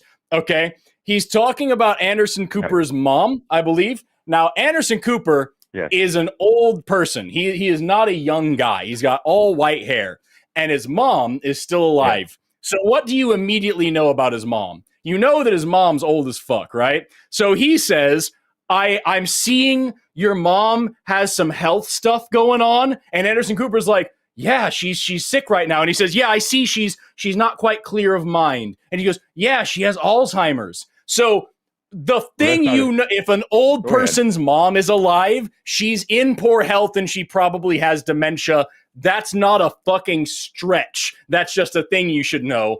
And that's this guy's first big reveal. Then he says, I'm getting the name something with an S. Sam, Sammy, Samuel, Sam, something with Sam. And nobody says anything. Yeah. And then Anderson Cooper says, oh, I had a pet snake named Sam when I was a kid. Now, again, Anderson Cooper is an older guy. And he says, I had a pet snake when I was a kid named Sam. And he says, I think he's dead. I feel that he's passed. Fucking duh. Yeah, of course. And he goes, oh my God, yes, he did pass. And then he says, did you think of him recently? Yes, Anderson Cooper thought of his childhood pet sometime. And then that goes on about the fucking snake for a minute. Then he says, I'm getting this thing that you lived on a farm. Anderson Cooper is a very famous individual. You can easily look up his autobiography or his biography and find out that he lived on a fucking farm. I guarantee his Wikipedia says he grew up on a farm. And he says, I'm feeling like you lived on a farm. And Anderson Cooper's like, oh my God, yes, I did live on a farm. And then he says, I have this vision that you have happy memories about this area in the farm that maybe used to have water or does have water in it. And Anderson Cooper's eyes light up. He goes, oh my God, because every motherfucking farm has a pond or an area with a depression that has water pool in it. And every fucking child who grew up on a farm in history has fond memories of playing around water, especially when it's on their fucking farm. So that's 1, 2, 3, 4, 5, 6, 7, 8 different predictions that this psychic sees that are basic fucking logic or shit you can learn on Wikipedia. And Mark, you fucking fell for it and believed in the supernatural because a psychic did what psychics do, which is say obvious or vague shit and let their audience fill in the blanks. You're gullible as fuck if you fell for this, especially if you're going to call into a show like this and say that it's proof, not evidence, but proof of the supernatural. Well, 2 things about that. Number one, look at what he tells the crew, the cameraman. He does the same thing. He's a professional psychic. He cold read them. He came up with shit that's either obvious, extremely common, or vague enough to let them fill in the blanks. He cold read them. It's a skill that anybody can learn. It's a carnival trick, and it makes for good TV. I guarantee they cut out all the parts where he got shit wrong, because there are countless examples of people videotaping psychics, and 90% of what they said is nothing, but the 3 times they accidentally got something right, that's what people remember. So he did a cold read, as every other psychic does, and they cut out the parts where he got it wrong because it's a TV show, and the shit that he got right is shit you can either learn from Google or shit that anybody could come up with. Did you have a childhood pet? Does your elderly mother have health issues? Did you have water on your farm? Wow, supernatural abilities. Okay, now hold on just a second. Let me address that. Now, any one of those in itself, a Venn diagram, if you take all of those, what you say, there are 8 different things, circle for each of the 8, and where do they all intersect? That's a very, very tiny number of people. It's really not. Yes, it's the tiny number of people is the audience, the person who he's talking to, that he learned about on Wikipedia. Well, he didn't learn about the crew on Wikipedia. He doesn't have to. He can cold read the crew. If you... dude, we have right now, hold on a second. I want to be very serious about this. So I'm asking, we have 2,000 people watching right now. We have 2,000 people watching right now. Okay. And I am asking the audience to type in the chat, do not lie. I'm begging you to please be sincere. I'm getting a name right now, and the name is Dave. So audience, please let me know if the name Dave or David or Davey or Davis, I'm just getting this Dave name, means anything to you. And we're going to see how many people in the audience say that. Now, it's going to take a few seconds to fill in. So while we're waiting a few seconds, because I guarantee we're going to get a few of them, I'm getting this name Dave, and this Dave is in poor health.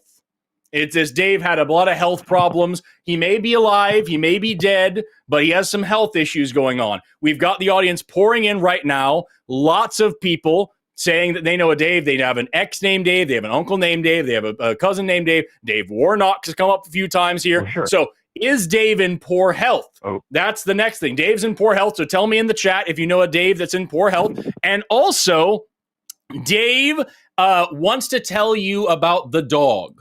Dave and the dog are very important. So please tell me in the audience if you have somebody named Dave who's in poor health that has a connection with you through a dog. You had a dog together. Maybe you bought a dog from a guy named Dave. You had a childhood dog, whatever. So tell me about Dave and the dog, and Dave is in poor health, and we are now getting people in the chat that are still, it's less people, it's less and less people, but we still have people here saying that, yes, that you have a Dave and a dog, and the Dave's in poor health. Again, I am making shit up. I'm just saying whatever the fuck comes into my mind. But because we have a big audience, what are the chances these Venn diagrams overlap? Dave in poor health with a dog. I've got 5 or 6 people right here that are saying that's true. Am I a fucking psychic? Or am I just saying vague enough shit that if I were to pick any one of these people and say I'm talking about Dave in poor health with a dog, they would say, yeah, my uncle named Dave gave me a dog when I was a child. And I would say, he wants me to tell you he loves you. And they would feel something now, and they'd feel like I have supernatural powers. That's how psychics work. Okay. Put in, was Dave just killed in a bicycle accident in front of his parents' house? What? That's how specific he gets. I think he's talking about the video. Did he say in the video that he was very specific about like what happened to some guy, or? Well, it was actually the camera guy's his wife's niece. Look, here's the thing. This is how it works. Was killed in front of the house. You get really, you start broad, and you get really, really specific as you get more information from the audience member or from the person you're reading.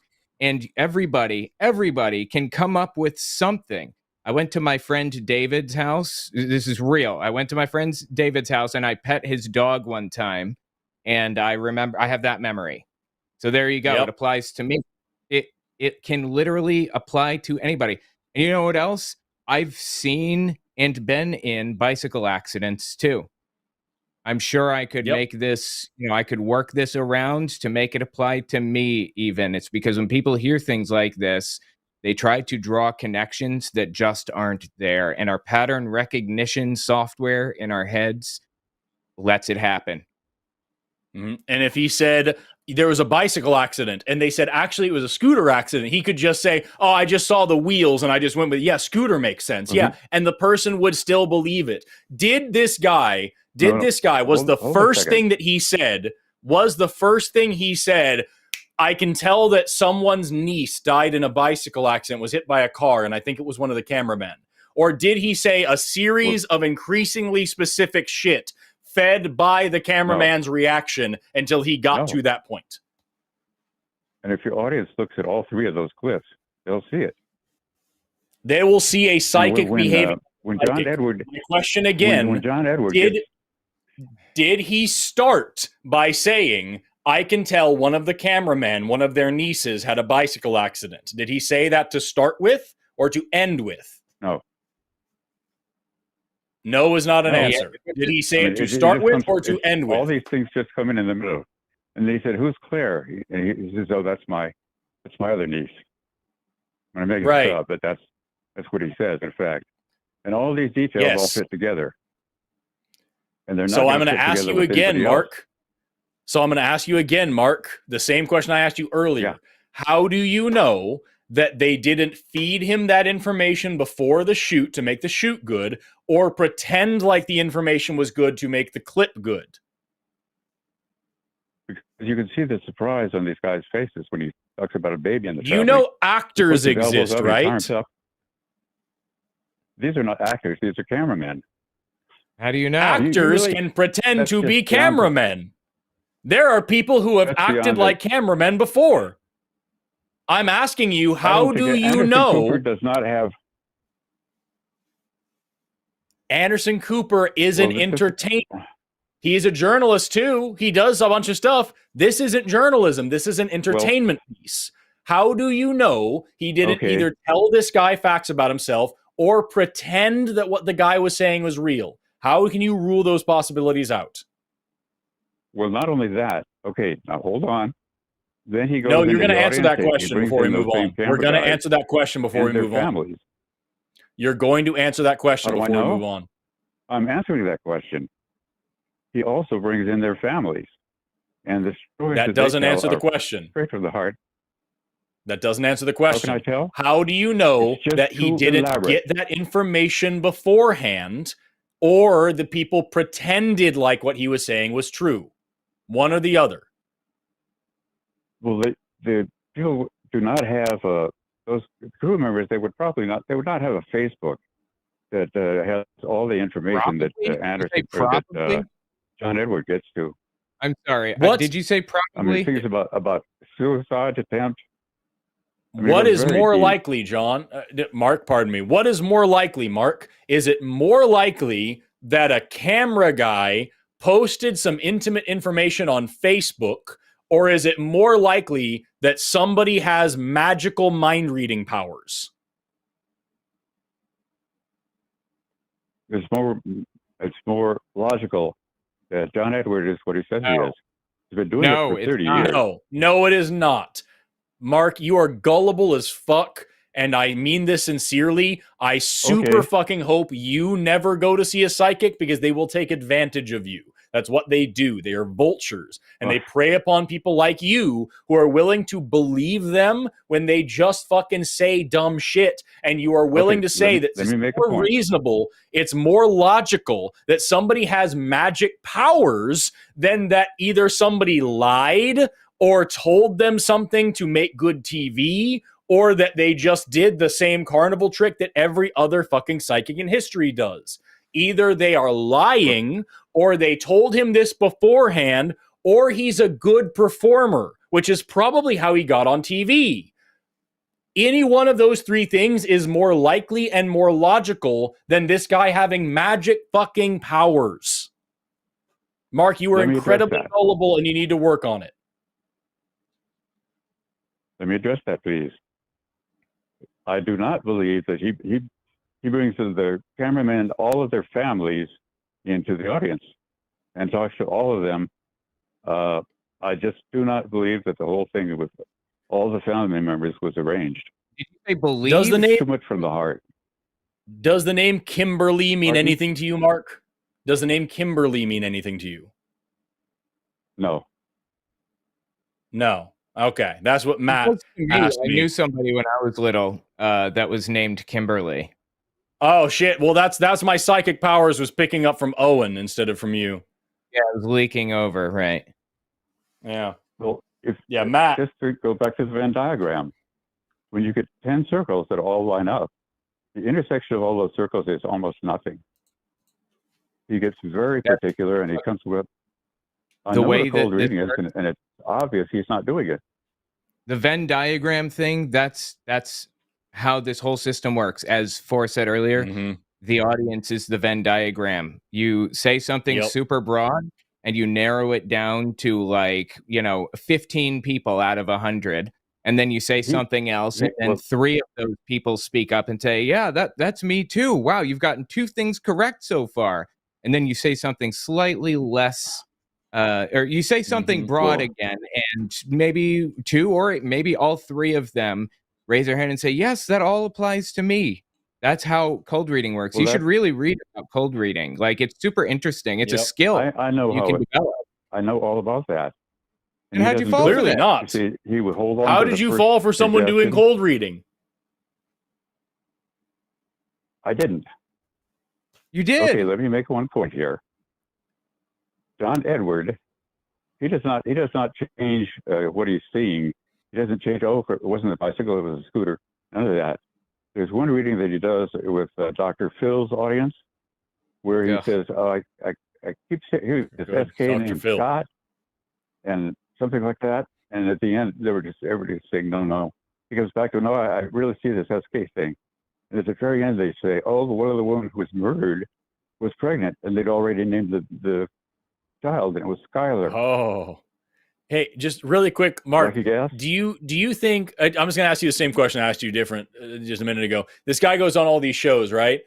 Is it more likely, logically, is it more likely that this guy hires people to sit in the audience and agree with him whenever nobody else will? If nobody in the audience has a reaction, this person's paid $300 to sit there and go, I know someone named Skylar. It was my dead wife's child, or whatever the fuck. Do you think that's more likely, or do you think this guy actually has magic powers? I think he does what he says he's doing. Exactly. Why? Because you're incredibly gullible and you bought into this thing. as I have asked you repeatedly, how do you know he didn't get fed the information beforehand? How do you know that people aren't just pretending that that's what's happening? How do you know he doesn't have a stooge in the audience? Those are the 3 easiest ways to make a psychic show work.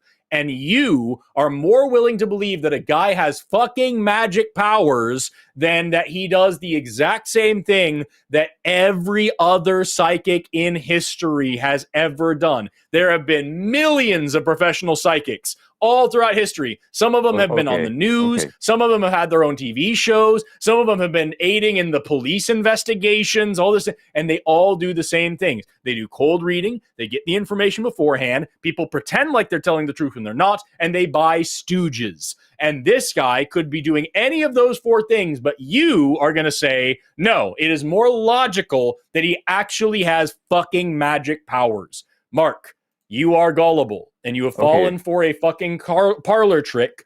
You are the sucker. You are the rube. You are the person who is giving this guy money. You are the person this guy banks on.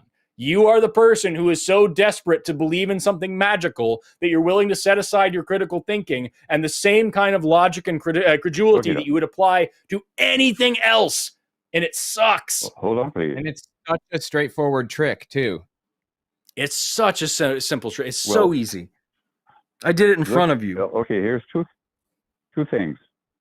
I trust that and it's just apparent. These people that like Dr. Phil, some of these people are very hard nosed. They don't buy into that. They're trying to make him look like they're skeptical. Dr. Phil? No, they're not. They're trying to make a TV show.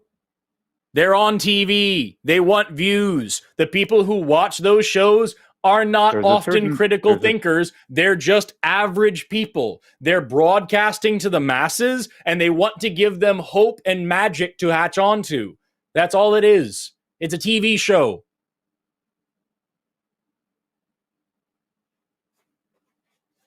He would have been caught. Some of his over 30-year period. You mean just like all the other psychics that have been caught after they had been on the air for way more than 30 years? That's irrelevant. No, it's not. Well, I can't name any. Okay, Sylvia Brown. Do you know who Uri Geller is? Have you ever heard that name? Oh yeah, sure. I know. Okay, I know all about he was afraid. He was a fraud. To be a liar, like live on TV, openly. That's just one example of what we were talking about. How can you say? Well, you could find that, many examples of. There are many criminals. There are many saints.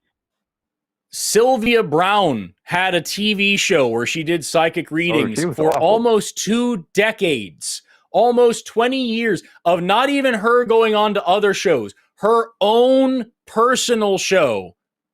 I'm looking it up right now. I'm trying to figure it out. She regularly appeared on the Montel Williams shows. Pardon me. She didn't have her own show. Pardon me. She was on Sylvia Brown on this other one. Yes.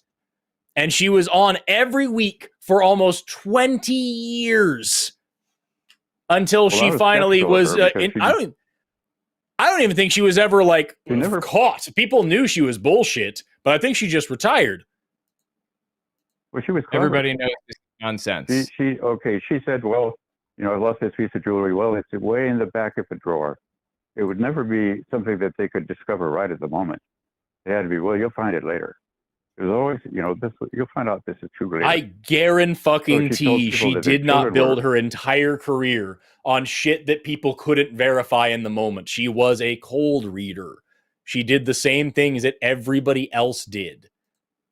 Such a straight. I'm going to ask you. I'm going to ask you just. Owen, do you have anything else for Mark? I was going to say this is such a straightforward trick. Honestly, like I don't understand how you can see other people do it. You seem to know these names. Darren Brown is awesome. Again, actually, you guys should check him out if you haven't. He's great. Darren Brown or any of them. There are a billion people who do this, and this one guy you fall for. Why? You should know how this works, right? I do. Then why fall for this one? Listen, here. Let me ask you this. You know, it's hard enough for the government to keep secrets. You think one of his stooges would not have come forward in 30 years and spilled the beans. Everybody can see what's happening. Nobody needs to come forward. Oh my God. We're all well aware of how this works. This is not a magic trick, and nobody is really fooled by this except for a very small subset of people who are just unfamiliar with the trick generally. Well, here's one of my favorite quotes. If 50 million people say a foolish thing, it is still a foolish thing. Argumentum ad populum. Okay. I'm not sure. Yeah. So you say if 50 million what is that? people say a foolish thing, that's it's still not relevant at all. Well, most people, because of I would say because of Amazing Randy. He came out and said, "Oh, they're all fake." He said categorically, they're all fake. Right, because we've yet to see one that's real. Well, he's not the only one. I think Teresa Caputo, she's very good. She's not as good as John Edward. There's another guy. Do you think she has magic powers as well? Listen, magic powers. I think she sees dead people. Oh boy. She proves it too many times on her show. So same question as before, Mark. How do you know for sure that she doesn't get the information beforehand, pay people to pretend like the information is real, or just have people in the audience act like it without pay in order to make for a better show, or just do the same cold reading as every other psychic? I have no reason to believe that. And it's just too complicated compared to doing it the real way. I mean, who's it? Teresa Caputo? What is the real way? People will hide. They'll try to fake her out. I mean, you can always say that everybody she reads is a liar, but they will hide, something, piece of jewelry in the sofa. No, I don't think everyone that she reads is a liar. I think that most of the people she reads are suckers that have been fooled by her cold reading. She did a carnival trick and it worked. That's why it's an effective carnival trick. And I think when she can't pull it off, she may have somebody in the audience who's paid to pretend like she pulled it off. That's how it works. That's how it's always worked. And you, Mark, consistently for 35 minutes have not one single time even admitted the possibility that they're doing these deceptive tactics that every other psychic in the world does, because you've decided that they're telling the truth. You're simply mistaken.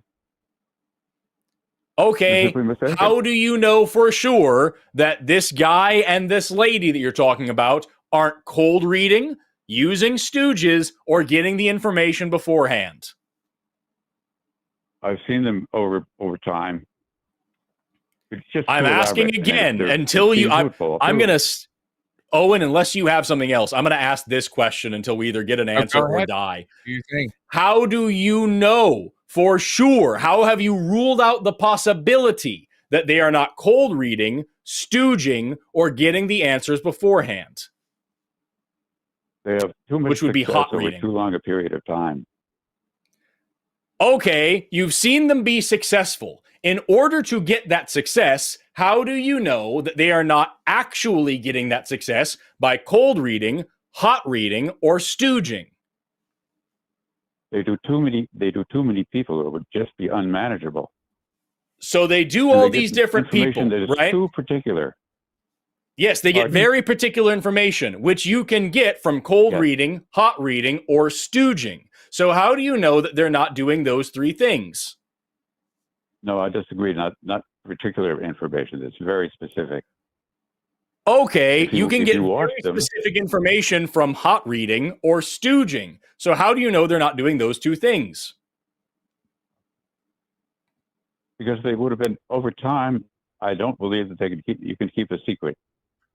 Somebody will turn you unless you have your stooges sign an NDA where they'll get sued off of their ass if they spill the secret, or hot reading. Hot reading, you don't have to have a stooge that could spill the beans. So how do you know they didn't do hot reading or stooging in order to be so successful? The nature of the specific information would not possibly be in, it's very quirky thing. If you have a stooge, If you have a stooge, you could say your dog was named this and it was spelled this way and they died on the 3rd of September 1998 with a red ball in their mouth and be super fucking specific, and the stooge would say that's correct. So how do you know they didn't get this super specific greed by stooging? Because they do too great a volume of people. Oh my fucking God, Mark. People. They could hire a lot of stooges. They could have them all sign NDAs, or they could hot read, or they could get the information beforehand, or the people could just pretend to put on a good show. And they could do all these different things at different times. They don't have to just do one of them. How do you know that these people, let me try this way. Has this guy and this person that you believe in, have they ever in their entire lives and their entire career ever bullshitted their way through it by hot reading, cold reading, stooging, anything like that? Have they ever done those things? John Edwards said his favorite thing is to do... answer the question, Mark. Radio. Answer the question. Answer the question. How do I know? Has John Edwards ever fucked it up and ever done this shit by dishonest tactics like I'm talking about? Has he ever done those things? No. Okay. How do you know that he has never? Do you know the motherfucker personally? How do you know that he has never bullshitted anybody? I've just seen him do it. He does it so effortlessly. Because you believe it. Yeah, Mark, this is what I'm talking about. Mark, you are gullible as fuck. You believe it because you believe it because you believe it because you believe it because you believe it. And any one of the more reasonable naturalistic possibilities can't be possible because you believe it. And it's not even possible that this guy has ever done it wrong because you believe it. Because you believe it. Because you believe it. Because you believe it. Mark, that's it. The whole point of your call is that you believe it. I know you believe it. It's not fucking really reasonable to believe it. I've seen so much that it is reasonable to believe it. You've seen a guy do a trick. Your explanation is simply illogical. My explanation is that he did a trick. A magician did a magic trick. That's my explanation. And your explanation is he has fucking magic powers. Which one of us is illogical again? You're just using magic. You got fooled by a con man. A painted word. Not for 30 years. And his favorite thing is to do it over the radio. He says then you got fooled by a con man. Cold reading. Well, how does he do it over the radio then? Has no chance of cold reading. Oh my God. You don't know what cold reading is. I do. Clearly not. For physical switches. You would not be saying this if you knew what cold reading stuff that isn't there. Mark, a blind person can do cold reading. You don't have to see the person to cold read them. You can do it over the radio. You can absolutely do that. And guess what else can happen over the radio? Cold reading, stooging, hot reading, getting information beforehand. All of those also work over the radio too. It's the entertainment industry. It is more entertaining if the trick works. They make money when he gets it right. They all have an incentive to fuck with you. And you fell for it. Hook, line, and fucking sinker. I've worked in public television. It would be such a... You should have paid better attention. To arrange it all. Yes! Yes! I mean, I've it's not hard. You don't even need that. You don't even need that many. You need like one. So you have. Oh my God! James Randi, Arden just sent something about this Edward guy. James Randi found that just 3 of the 23 statements made by Edward were actually confirmed as correct by an audience member being read. The 3 statements that were correct were trivial and nondescript. She literally just took 2 seconds to do what you should have done this entire time and looked up this motherfucker. He did a cold read on a guy in front of James Randi, and 3 out of 23 statements were correct. Okay, so what's your explanation for it? Was his magic not working that day? Randy looked at a chunk that was 45 seconds long, and he said that he made 33 guesses in 45 seconds. Number one, I believe that's impossible. And he doesn't make guesses. He asks the specific questions so we can see where all the personalities and the names fit together. So that he knows what the whole story is. He gets like imagine a handful of Lego blocks. With a wait a minute, hold just a second. You said you don't believe that's possible. Did you watch the clip that James Randi was critiquing? Yes. No. Okay, so but how can somebody ask a question every 2 seconds? That's impossible. That's not impossible at all. It's super not, especially not if you're doing that job. Mark, I'm going to move on because this is fucking depressing at this point. You were conned by a con man. He is a magician doing a magic trick, and you believed he had fucking superpowers. Reevaluate your life choices. This is fucking terrible. Well, it doesn't, as my little quote, about 50 million people say a foolish thing. It's still a foolish thing. It took 100 years. That doesn't change anything. Well, after nothing that I'm talking about is the bandwagon fallacy. It took a century for it to be widely known. This could be, cannot catch on for a long time. You know what would make it catch on is if it were real, but it isn't. It's a parlor trick. This guy did a magic trick. Seen a couple of little moments. I saw his whole... you. Oh my fucking God.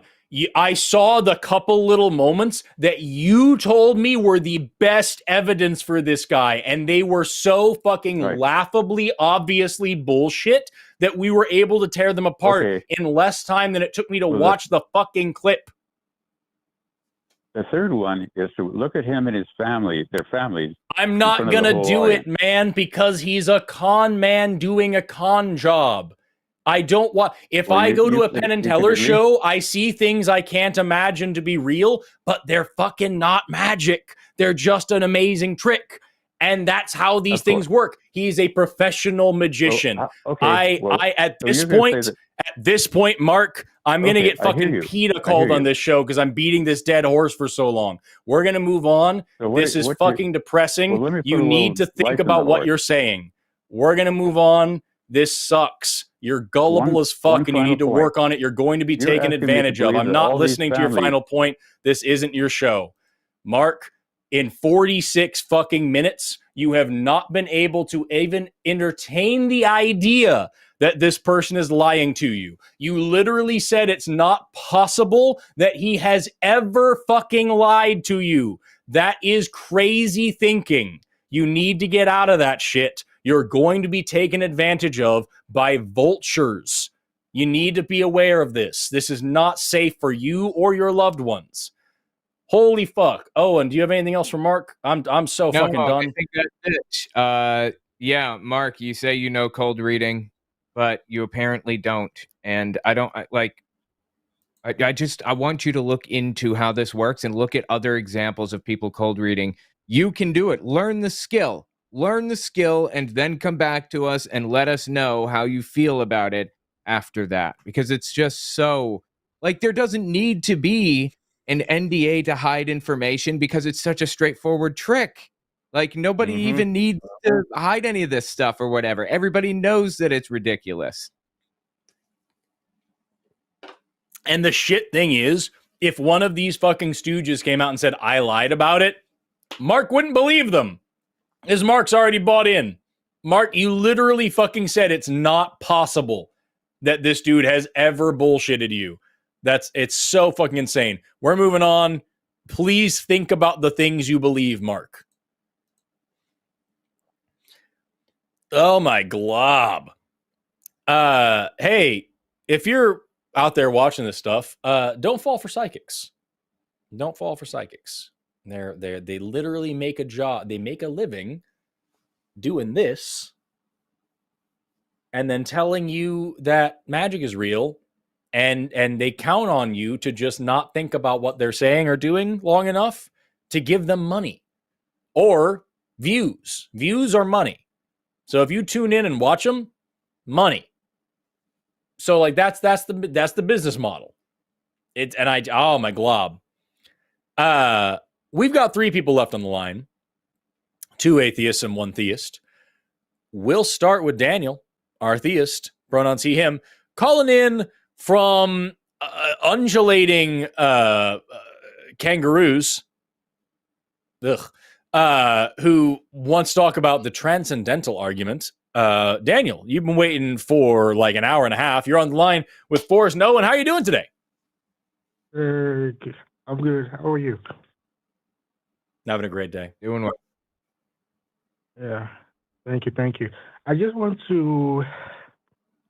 Yeah, my argument is for the transcendental argument. I don't know if you heard about it before. Well, simply, spell it out the argument the argument states that the laws of logic are immaterial, universal, and unchanging. That's the first premise. The second premise states that these laws must depend on an immaterial and unchanging source. So the conclusion basically is God is that source. So it's like the Kalam cosmological. It's like the Kalam cosmological argument, except it's the laws of logic instead of a prime mover or a first cause or whatever. Exactly. Yeah. So basically, just to set a foundation, do you agree that mind and matter are the only 2 foundational prepositions for the existence of the universe? Might and matter? I think you said mind. Or matter. Yeah, mind and matter.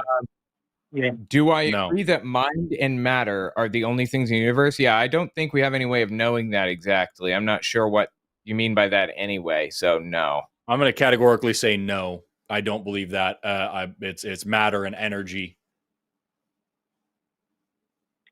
So what I'm basically asking is, for the existence of the universe, do you believe mind started the whole process or matter started the whole process? Matter definitely came first. A mind is an emergent property of a brain. So matter comes first. And do you believe matter is changing and evolving? No. What do you mean by matter changing and evolving? Yeah, because matter is a physical, is a material existence. So anything in the universe that is material has to change.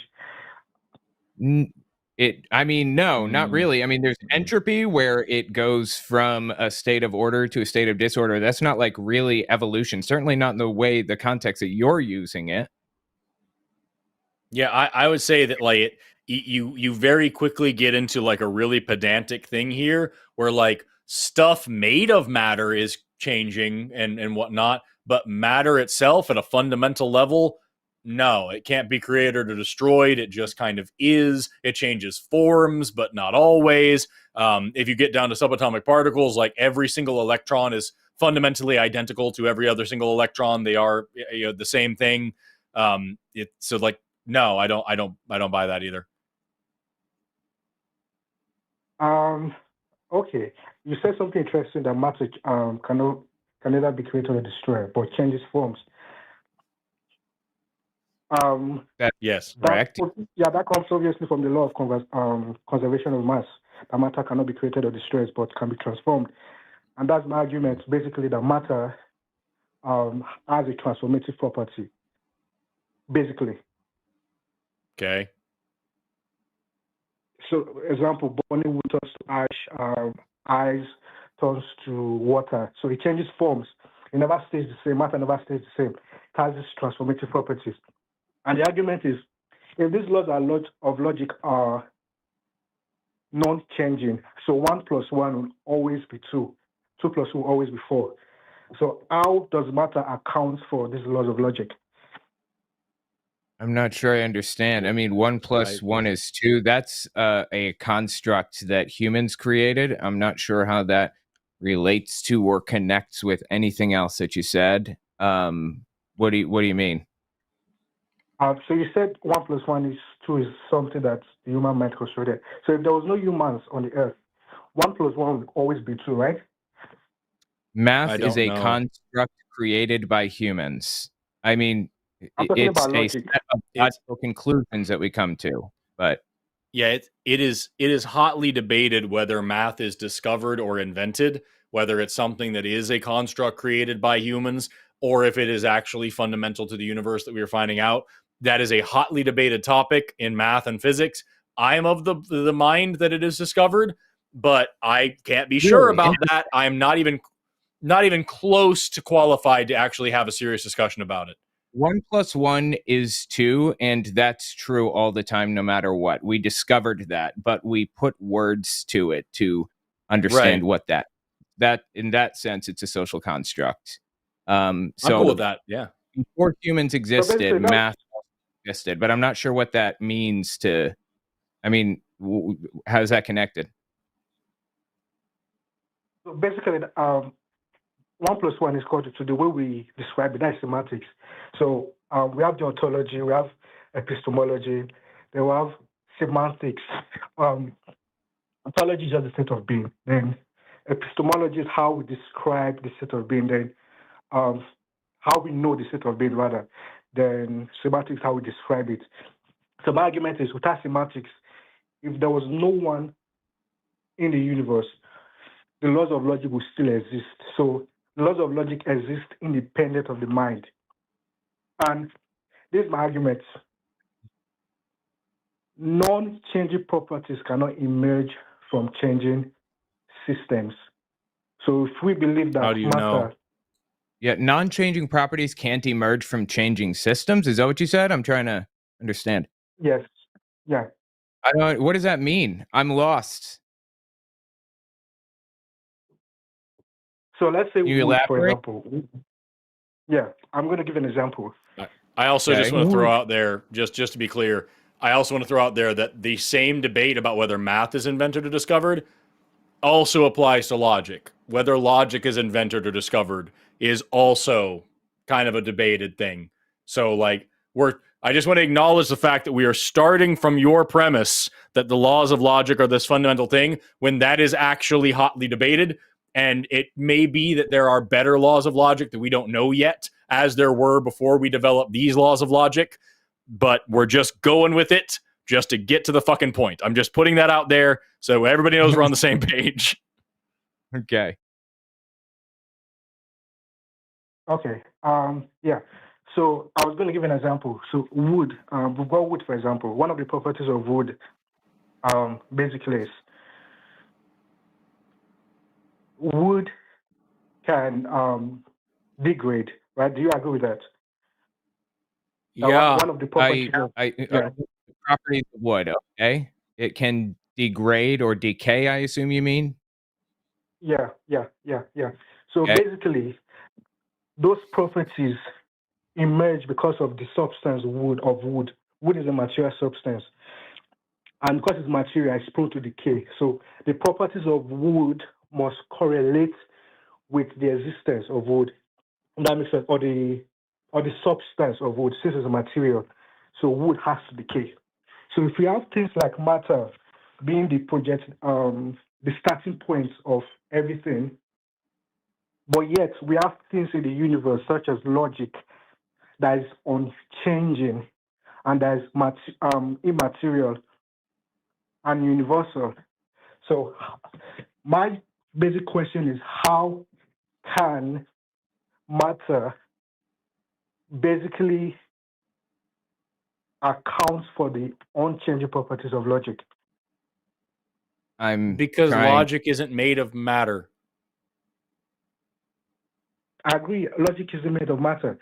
But we have laws of logic, right? We have immaterial. So if there was matter, how come they are immaterial? We can point to immaterial things. Didn't you set the premise at the beginning? I'm trying to remember what they were. I think the premise was something like the forces of the universe are immaterial, universal, and unchanging, and they come from an unchanging source. I don't even. I don't agree with with any of that. Like, I feel like you're building an argument off of those premises, and they're nonsense in their own right. Forces of the universe are immaterial, universal, and unchanging. What is a force of the universe? I thought it was a strong nuclear force, a weak nuclear force, electromagnetism and gravity. Yeah, that's it. Electromagnetism, gravity, strong and weak nuclear forces. Those are the four forces of the universe. Yes. You say the forces of the universe are immaterial and universal and unchanging. What does that have to do with anything? I said the laws of logic, not the forces. The laws. I wrote it down. You said the forces of the universe are immaterial, universal, and unchanging. I wrote it as you said it. Maybe that was no. It's the laws. But maybe that's a mistake. I don't remember me saying forces. I said the laws of logic. Laws of logic. The laws of logic. So even though I say 1 + 1, that's a maths problem. Laws of logic. I mean the law of non-contradiction, the law of excluded middle, and the law of identity. The laws of logic, these laws of logic, are immaterial, universal, and they do not change. Okay, just to set the record straight, I accept that the laws of logic and the laws of mathematics are part of this universe that exists whether we are here or not. Exactly. Like if if one thing happens and the next thing is going to happen, I to my knowledge, as far as I know, I think that the consensus is that this is just like an intrinsic part of the universe, but I'm not sure what the laws of logic have to do with any of this. I'm sorry. I'm trying to understand here. How do you get from the laws of logic in the universe are unchanging? How do you get from that to they came from an unchanging source, which was the next premise? So my preposition is, your preposition is matter started. My preposition is mind, because I believe those are the only two foundations we have, either mind or matter. What do you mean by foundation? What does foundations mean? It's not what that means. So how the universe began, basically. Like, okay, so math is one of the ways the universe began? Yeah, how did the universe begin? Did it begin with a mind? So the mind, usually as theist or Christian, we attribute the mind to God, because God is the ultimate source of the mind. God is the ultimate source of the mind. What do you mean when you say I hadn't considered that if we just accept what you're saying, then what you're saying would sound true. Right? Fucking shit. So I feel like what you're saying is you're going in like a nonsense loop, it seems. Where like the things that you're saying you're using as a basis to back up the things that you said previously, but those didn't make any sense either. I don't think you're understanding my argument. I don't think you're understanding your argument. Yeah. I asked you at the beginning of the conversation, do you believe mind or matter is the foundation for the universe? You said no. Matter. No. Correct? Neither of us said yes. Both of us have said we don't accept that premise. And then you just continued on as if we said yes. Okay, so what are the other foundations apart from mind or matter that is responsible for the universe? All it is matter and energy. Matter and energy. That's the answer. The fundamentals of the universe are matter and energy. The mind is an emergent property of a brain. Brains are made of matter. Yeah, that's what I'm saying. Your proposition is that matter and energy is the foundation for the universe, right? Am I correct? Yes. Matter and energy, yeah. Good. So if that's your starting point, I'm asking you just a basic question. How do the laws of logic, or how does mind and how does matter and energy account for the laws of logic? Okay. The laws of logic are the laws of logic are a concept. It's true that when one thing happens, then we can expect another thing to happen or whatever, cause and effect and everything else. That's part of the laws of logic, right? But it's not like a tangible, literal, physical thing that exists in the universe that came to exist at the same exact moment? Like, I'm not sure what you're even asking here. That's the thing. Is like you're describing the laws of logic and asking this question, how does matter and energy have it accounts for them the exact same way as it accounts for the laws of physics and also things like democracy and love and justice. These are things that came about because humans created these concepts and the words to describe phenomena. They are just things that kind of exist, and then we just discover them and we learn about them and we write them down. The laws of logic are not like things that you can go grab a tablespoon of and analyze. They are just things that we have invented, we have discovered, that we have like developed in human civilization. How does matter and energy account for democracy, Daniel? Democracy I think democracy is a human concept. The laws of logic is not a human concept. Humans discovered them, but they have always existed. How do stars do logic? I don't get a question. How do stars do logic? Stars don't do logic, do they? Right. Humans do, because it's a human concept. Humans discovered logic. So the question asked previously, if no humans existed in the world, the laws of logic would still exist. Like, all right, look, let's try this. Maybe this will clarify. Let's just define one of the basic laws of logic so that we can, kind of simplify this. Let's say we're talking about cause and effect. Effect always comes after cause, right? Is that one of the laws of logic? Can we start working with that for the moment as, for the sake of argument? No. What is a law of logic work with? The two laws of logic are the laws of non-contradiction. So we have the laws of excluded middle, and we have the law of identity. So a cat cannot be a dog cannot be a cat, for example. So the things that you're describing right now, there are parts. All right, you know what? Go ahead, keep going. So which one do you want to pick? Which one are we going to pick that we're going to refer to specifically? So let's pick the laws of non-contradiction. Okay. Okay. Something cannot be true and false at the same time. We all agree that's correct, right? Sure. Yep. Yeah. Something that's one can't be true and false at the same time. So you're saying that is a fact of the universe, period. Yes. And that is just like an intrinsic part of the universe. Yes. Okay. Go on. Okay. So those laws of logic have always existed, independent of the human mind. So this is a law of logic. So the Transcendental arguments argue because of these laws exist, they must have an immaterial source and a universal source. Have an immaterial source? Why? I don't understand. I'm sorry, you said immaterial, not material, right? How do you know any of that? Yeah, because the laws of logic are immaterial, correct? I'm sorry, you broke up. Say it one more time. The laws of logic are immaterial. You can't touch the laws of logic like you could touch. Of course, they're concepts. They're metaphysical properties. They're just concepts. Yeah, they're metaphysical properties. So they're immaterial. And they're not metaphysical concepts. They're immaterial. Metaphysical is a fictitious term, okay? It's something... Metaphysical means something completely different to people than how we're using it right now. Metaphysical means supernatural, effectively. So they're not metaphysical. They're conceptual. So go on. Okay, fine. Conceptual. So these laws of logic exist.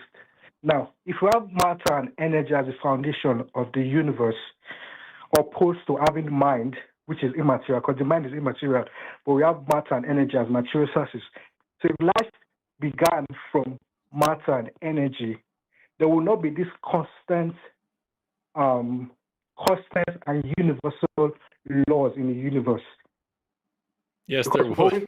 We always have changing properties. Look, I'm not. Oh my God! Yes, there I'm would. not very. Yeah, I'm not very good with the laws of logic, but to my knowledge, I believe the laws of logic are built into this universe, and speculation is that they may be different in other universes. If there are other universes, I mean, who knows?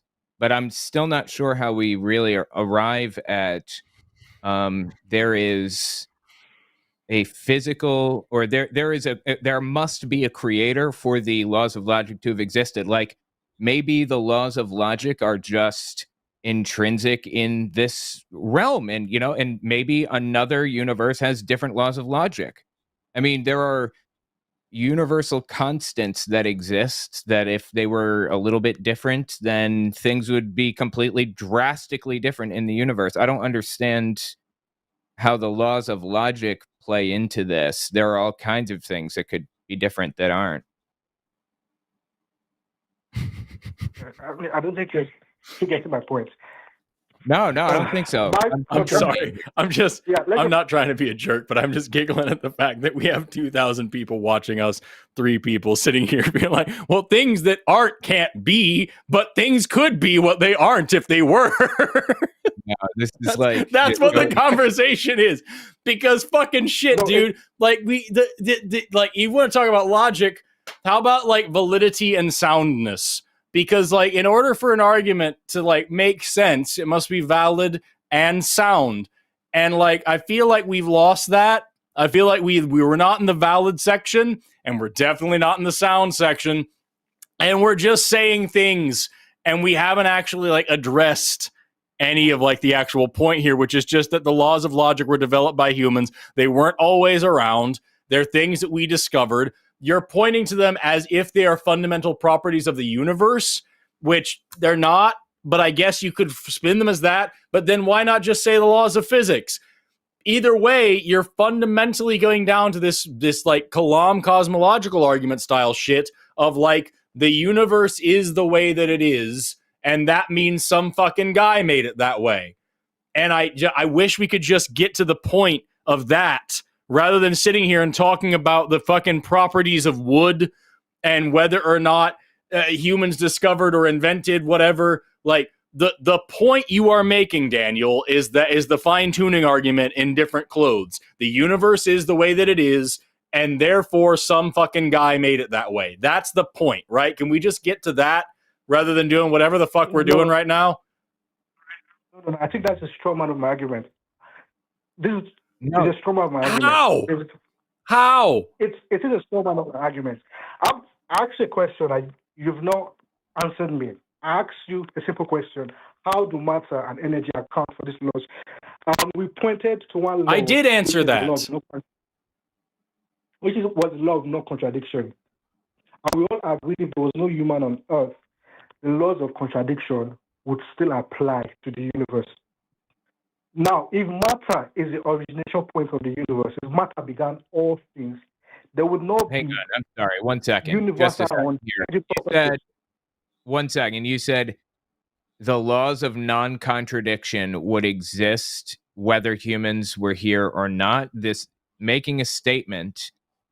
let me rephrase. A statement, it cannot be contradictory. So a statement and its contradictory cannot both be true at the same time, is the law of non-contradiction. That is most definitely something that we have to like engage in for that to be the case. Like, without humans, there are no statements, right?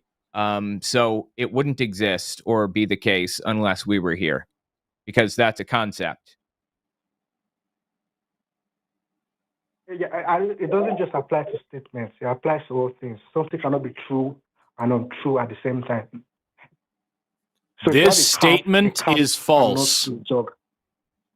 This statement is false. That is both true and not true at the same time.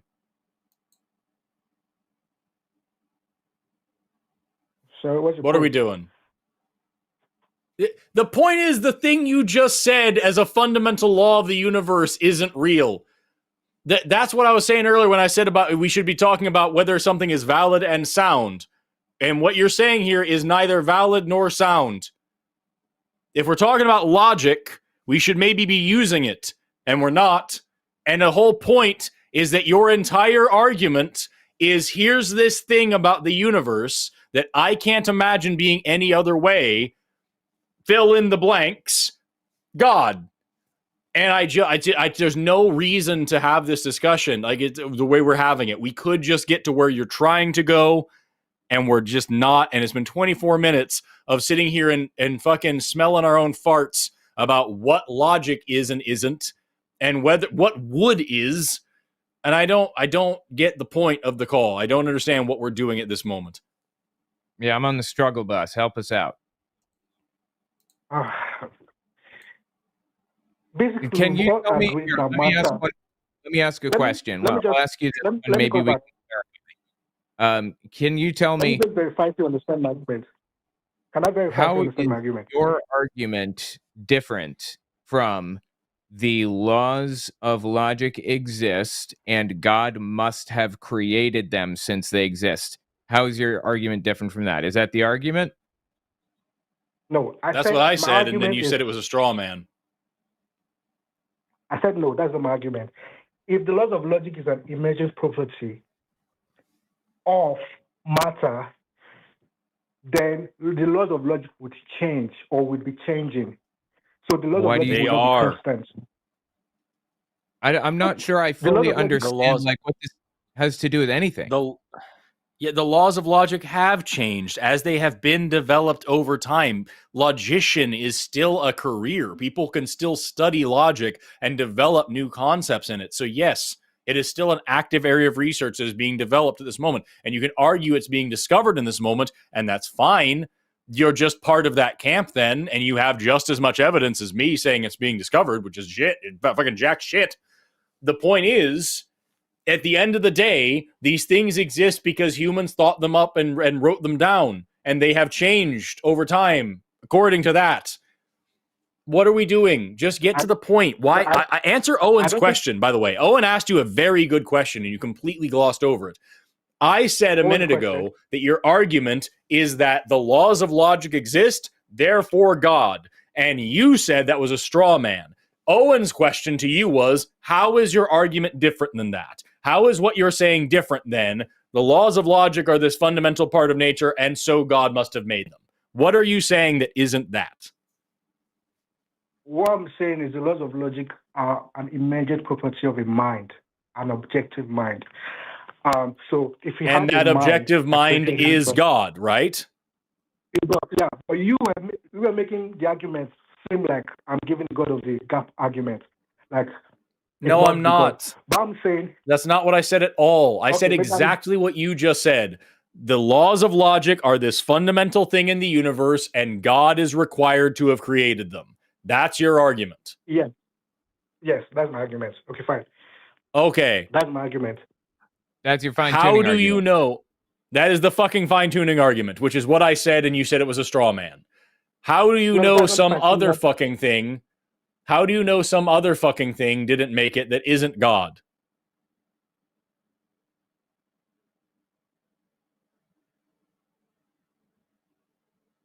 How do I know some other to make it that isn't God? Yeah. Because I already gave two prepositions that the beginning of the universe has to start from. And I disagree with those prepositions. We've never once agreed with those premises. But that's the premise, basically. If you come from an atheist position, you have to admit that the universe began from matter. Atheists have to admit your two premises. One more time, I'm just going to repeat them. The laws of the universe, I think you said, are immaterial, universal, and unchanging, and they came from an unchanging source. How does anybody have to accept those premises? I reject both of them. I don't know what you're talking about. At the very least, I certainly reject the last one. They come from an unchanging source. What does that mean? And also, your conclusion is that unchanging source is God, and there's a gigantic gap between that last premise and the conclusion. I don't understand. Okay, that's fine. You said you disagree with the second premise, which it has to come from an unchanging source. Okay, do you agree that the laws of logic I'm not settled on that. I have not agreed to that, but for the sake of argument, go ahead. Yeah, that's what you said. You disagree with the second premise. My premise: if the laws of logic came from a changing source, which is matter. Matter is always changing. I don't. Hang on. Wait. I'm sorry. One more time. I gotta clarify. Let me just clarify one more time here. They came from an unchanging source, and that unchanging source is God. There's a little thing there that there's a little leap that we've got to make together. Help me make that leap from the last premise to the conclusion. They came from an unchanging source. That source is God. Get me there. Okay, because God is unchanging. God in his nature is unchanging. I could say, how do you know that? But I don't think it really matters. I have a question. Yeah, I have a question. How do you know God uses he, him pronouns?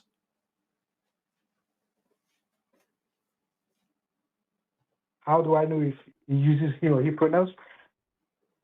Yeah. You just said God. What you just said was God in his nature is unchanging. How do you know it's a he? Why didn't you say God in her nature? Because from my theistic Christian view, God is described as the masculine pronoun. Because it's your religion. See, and that's the thing. That's what I like. That's why I'm not taking this seriously. Is because your argument isn't what you're trying to convince us that it is. Daniel, your argument isn't what you're pretending that it is. Daniel, I'm gonna mute you if you don't quit interrupting me. Your argument is not what you are pretending that it is. What you are pretending it is that here's these fundamental logical principles that are unassailable, and they necessarily lead to an intelligent mind that created the universe. That's the picture you're trying to paint for us. What you are actually saying, and what Owen and I keep trying to draw attention to and keep noticing over and over, is here's a false premise about the nature of the universe that nobody accepts. But if you buy into it, then we have a God, and also that God's name is Jesus and or Yahweh, and also you can't have butt sex, and also you shouldn't eat shellfish unless you want to. That one's not as important as the butt sex. Like that's the actual argument, is not here's this fundamental logical idea that leads me to believe that there may be some sort of intelligent creator. It is, I don't know how logic works. Therefore, there's a guy who made the universe, and I know the guy's name, and I know what the guy wants me to do, and I know who the guy doesn't allow me to have sex with, and I know what the guy wants from like different cultures and people and and I know the guy's gender, and I know the guy's like. That is actually what you are saying. That is why I don't take this even a little bit seriously, because you are not being honest with us about what you're actually presenting, which is logic exists. So there's this fucking space wizard named Yahweh, right? And he fucking came to Palestine 2,000 years ago to do a blood sacrifice because you touch yourself at night. That's the actual argument, and I'm just not here for it, dude. Okay, I'm putting books away. I'm sorting books at this moment. Excessively, that's not my argument. I don't think that's my argument. I made a clear argument. You say it's not your argument? Philosophers have argued. It's not. It's a valid philosophical argument. If you disagree with the conclusion, you have to point to the premise which you disagree with. Okay, I'm pointing to the premise. Premise too. I'm pointing to the premise. I'm disagreeing with it. And also, no, you have to bring us to the conclusion. Your conclusion was a non sequitur, which is that that unchanging source is God. And actually, it's not even your conclusion. Your conclusion is that unchanging source is Yahweh and or Jesus Christ. But let's just, for the sake of pulling apart this argument, this premise, I don't agree with number 2. They came from an unchanging source. There you go. Yep. Okay, fine. So we all agree the laws of logic exist and they're immaterial, they're universal, and they're unchanging. Fine. Do you agree that non-changing non-changing cannot emerge from changing source, a changing source? You can't have changing properties emerge. No. From that system. Nope. No. Don't agree with that premise either. Okay. Can you explain why you disagree with that premise? So the premise again was that a non-changing thing cannot make... Sorry, a non-changing thing cannot come from a changing thing? A non-changing property cannot emerge from a changing system. Right. Yeah, no, I don't agree with that because I have no evidence in either direction. I wouldn't even know where to begin with that, and I certainly wouldn't make a value or a truth statement about it. And I don't know where you could have possibly come up with something like that. Who told you that? Where did you get that idea? Like, I don't understand. Did you just come up with this by yourself? Did somebody lay it out for you?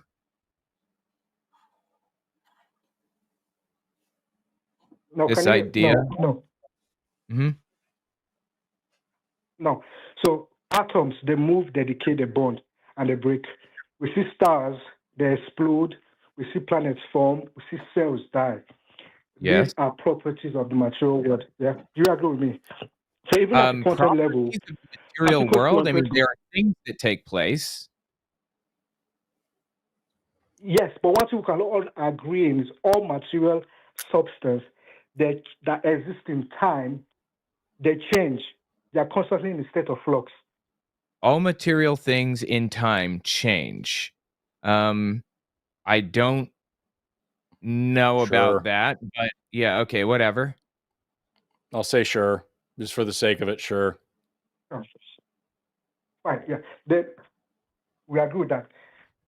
Then if all material things in time change, this is logically, then we can agree that matter can account for the changing properties of all material things, right? Okay, I think I see where you're going. You're saying that all matter changes, but the laws of logic are unchanging, and a changing thing cannot... I'm sorry, an unchanging thing cannot come from a changing thing, right? That's what you're saying, isn't it? Yeah. I just want to throw this out there. This is from PhD Tony in the chat. If I have a system that has a property, this system always changes. That is an unchanging property of a changing system. What are we doing? Like, the bottom line that it seems that you're getting at here is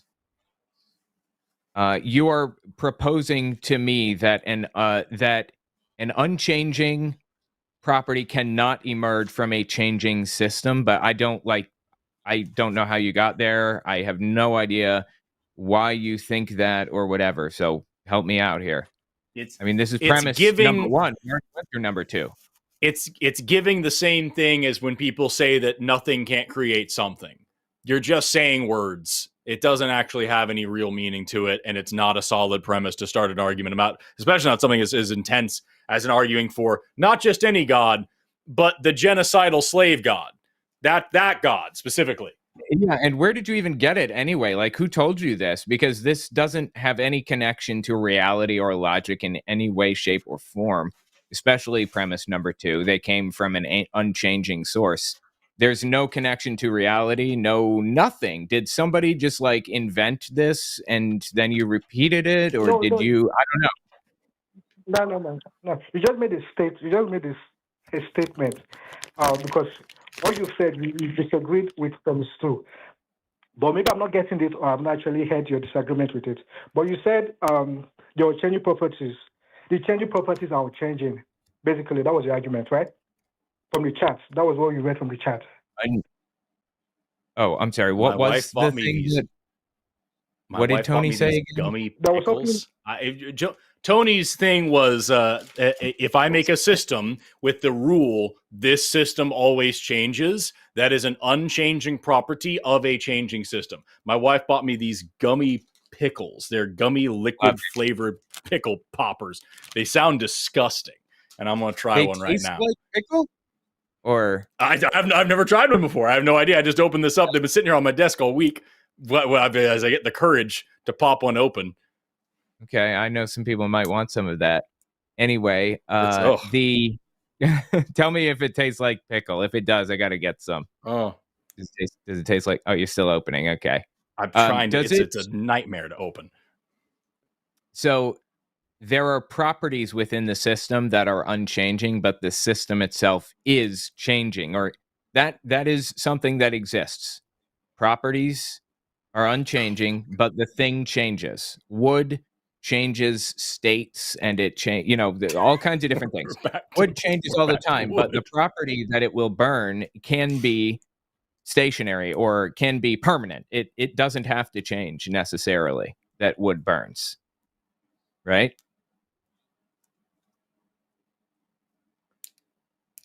Did we lose you? Okay, continue.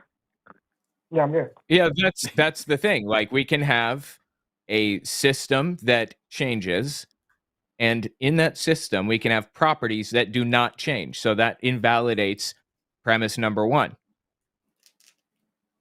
No, that's premise. Okay, sorry. What you just said now, can you give me an example of a system? Yeah. I know you said something about it. Yeah, give me an example of a system. Another example for it.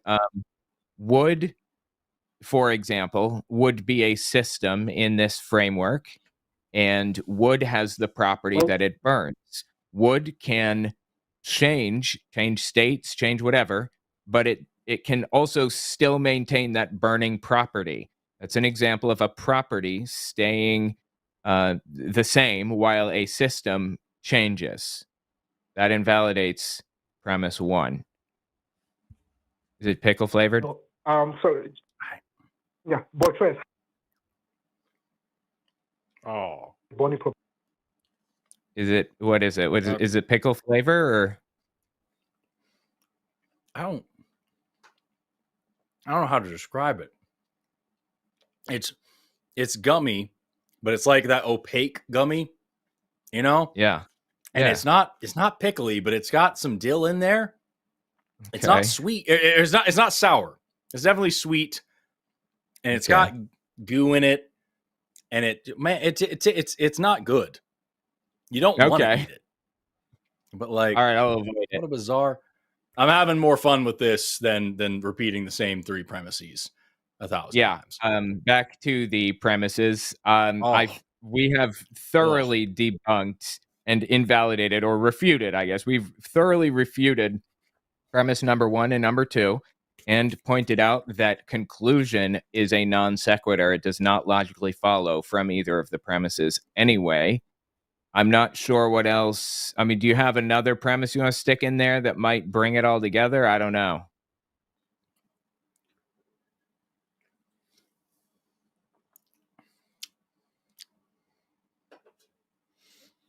Did we lose you?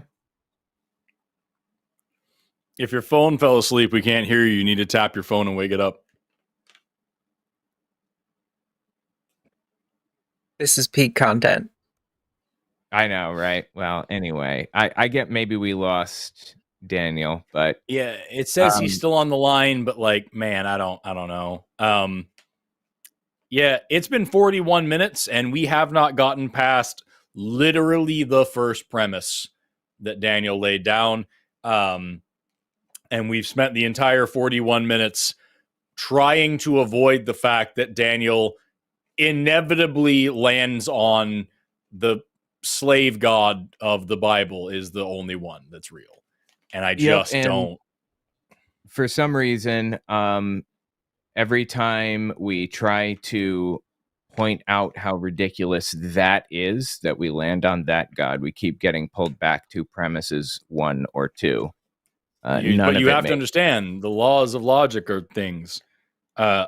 She also bought me these. They're gummy Lucky Fish, and they say that they are 4-dimensional, which I'm guessing the fourth dimension is flavor. I don't know. Okay, we're gonna go and drop Daniel there because I don't know what's going on with that, but we got fucking shit, dude. I don't like how firm they are. I don't like how firm they are. My wife goes to the Five Below. Oh, they smell fantastic. I'm buying things to leave on my desk. Is it any good? You know what? These are solid. You should pick up some of these. Very dense. Oh, I'll tell you what. Do you want to hit Jesse? Let's talk to Jesse. Welcome, Jesse. Thank you for waiting for an hour. I appreciate that. So what do you got for us? Hi. I've been trying to get on the show for a while. Crazy. Yeah. Welcome. Yeah. I don't know if it says on the screen, but I'm my next Jehovah's Witness. I grew up in the religion. Congratulations. And thanks. I am a bit nervous. Oh, don't sweat it. You're doing fine. Yeah, Owen's very nice, and I'm an idiot. So, like, you have nothing to be nervous about. Yeah. So I've been, I don't know, I'm not sure because I am currently financially dependent on my parents. And they still very much believe. And Owen probably knows that if they ever found out about this, I would be in a very bad spot. That's right. Yep. So do they not have any idea that you don't believe? Are you still going to meetings? Are you going in service? Yeah. I try to avoid it at any chance that I can, but I do have to go most of the time. Well, for what it's worth, door knocking brings in pretty much nobody. Nearly every single Jehovah's Witness is brought in by like getting your own children baptized. So, I think it's more of an indoctrination tool than anything, just to make sure that people are like putting all of their time into whatever for the organization.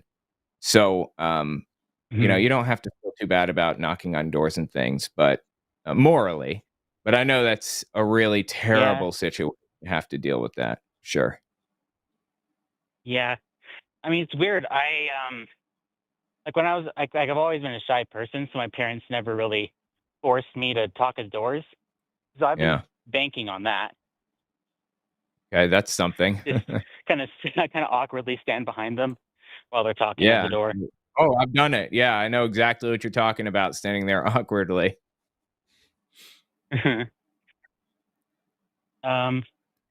So, and how old are you? Do you want to say? You don't have to say if you don't want. It's fine. I'm 22. Oh, okay. Kind of rough financial situation. I get it. No, we're all as all 22-year-olds. Yeah, and we're headed for a rough financial situation overall. So yeah, I totally understand that. So you think that they would definitely kick you out if they knew? There was one conversation I had with my dad. I was like trying to get to the like idea that the flood myth doesn't make any sense. Yeah. But then he started questioning my faith very hard. And I didn't ask directly what would happen if I didn't believe in God anymore. But his like demeanor, his whole thing was very not optimistic. Yeah. Yeah. It sounds like that's probably what would happen. I know. That is not an easy situation. He said he would not support a worldly lifestyle. So when I was I don't know how when I was part of the belief system, the organization and everything else, there came a point when it wasn't really, I just couldn't hide that anymore. Like no matter what the consequences were, I just had to get it out. Like I can't be somebody that I'm not anymore, and if you can push that off as long as possible, it would be ideal. But, sometimes you got to be who you are. That's all there is to it, right? Yeah. I mean, my current plan is to finish college. I'm in a biology program, by the way, Forrest. Hey, check that out. Hell yeah. Yeah. My plan is to just finish college, move out of state, and then forget what the word Jehovah means. Absolutely. Ever. Yeah, and you come to find that after getting out and not like saying Jehovah constantly, the few times that you hear it in your everyday life, it's like super cringy and embarrassing and terrible. And you hear it and you're like, oh my God, I used to say that word like all the time. And then I remember Jehovah's Witnesses used to say, Satan cringes when he hears the word Jehovah. And I'm like, oh, this is proving him right. I'm possessed by Satan over here and I'm cringing. Yeah, it's funny. I've kind of always found it cringy. Like even when I believed in God. I don't know why, but I did. Same.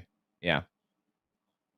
But I said it enough. I said it often enough that it just kind of, I got used to it. It's like saying the same word over and over again. It just it doesn't even sound like the same word anymore. Mm-hmm. I used to feel that when I used to be a pagan when I was a kid. And I remembered, I have several distinct memories of like my mom trying to explain like Reiki and like how to manipulate energy and stuff. And I actually I could not contain it. I actually laughed in her face. Like I was actually like, that is so fucking silly that you would say this to me. But at a certain point, I had just done it enough and said it enough. I'm like, yes, I can heal people with my hands and my energy. The same that just naturally, the first time I heard it, I actually laughed out loud. And I get it, dude. I've never been a Jehovah's Witness, so I'm not saying I get everything, but like that experience, I understand of like telling yourself to get into it enough until you do. It fucking sucks. Mm-hmm. Yeah, another thing, this is kind of a probably unique situation, but I have one friend who he was disfellowshipped a couple years ago, and then he came back. And one night when, it was our 21st birthday, his 21st birthday, we'd had a couple drinks, and I had told him that I did not believe in God anymore. And he was weirdly okay with it, and he's not telling anybody.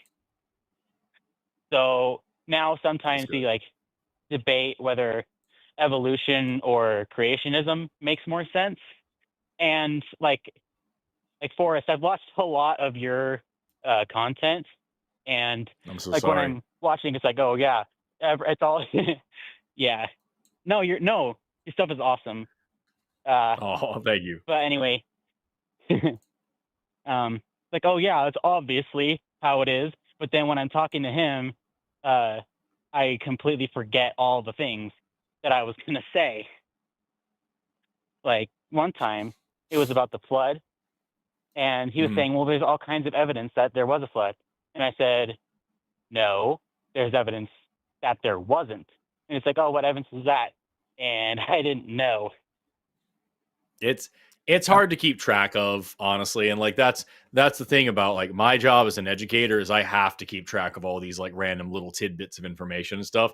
But you will get better at just as you start getting in there, you won't have to memorize things as much as you'll be able to come up with them.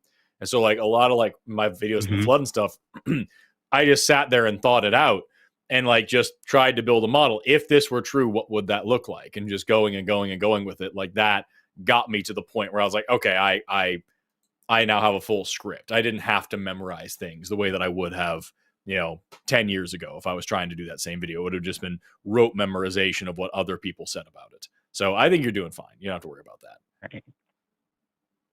Yeah. And like I was kind of sad because he said that like while he was out, he didn't believe it anymore either. And well, he believes it again now. I guess he kind of has to, right? Owen knows about that. Yeah, and I do. And it's even worse when you are on the outside and you're like you meet somebody else that was on the inside of the religion and they're out too, and you're like, hey, how's it going? And they won't talk to you because you're disfellowshipped. For real. Why? Mm-hmm.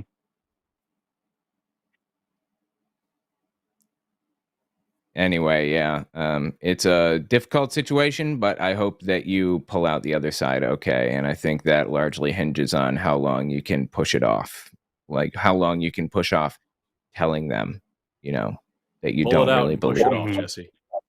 Yeah, exactly. Yeah, I am currently going on a walk around the neighborhood as far from the house as I can, so they can't hear me.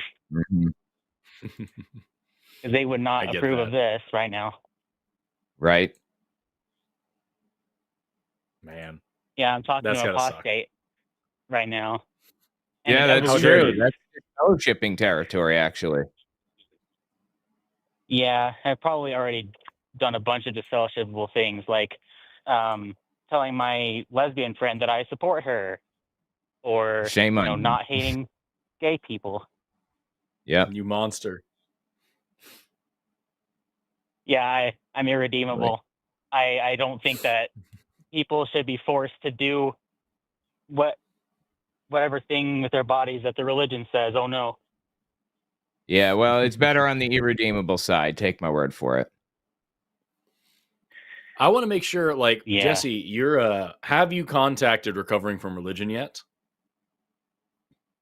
I haven't, but I've heard of it. Yeah, I would definitely recommend it now, and especially once you are able to move out and you have a little bit more freedom. I think that's the thing that you need to be focused on right now, is finding community and fellowship with other like-minded heathens that can, like, kind of help you wrap up some of those issues and heal some of those wounds a little bit and get you thinking about what your next steps are going to be. And I guarantee you'll talk to people like Owen who have been where you are at and can give you some very practical real world experience and talk a little bit about where they got how they got through this and how maybe you can get through this too. So I would definitely recommend reaching out to Recovering from Religion to talk to some of their counselors and some of their helpers and, like, learn a little bit more about what your next steps can be. Yeah, they are awesome. Yeah, I'll definitely look into that. Right on. Well, I appreciate you waiting for as long as you did, Jesse. Seriously, if you have anything else for us, now's the time. Otherwise, we're going to jump on to the next call. Oh, shoot. Now you put me on the spot.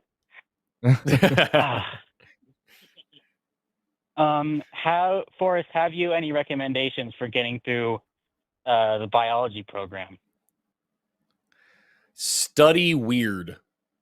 Start with the crazy shit and work your way backwards. Don't like, if there's a lot of things you're going to want to go step by step and build up to, but, like, rather than sitting there and struggling through cell biology and trying to figure out every single bit of cell signaling, figure out some of the really cool things that happen due to cell signaling, find out some of these crazy advanced mechanisms, and then work your way back and build the picture instead of, waiting and slogging through the bullshit to get the reward. Start with the reward sometimes. And it makes it more enjoyable to learn, and it makes it makes you more happy as you're going through it.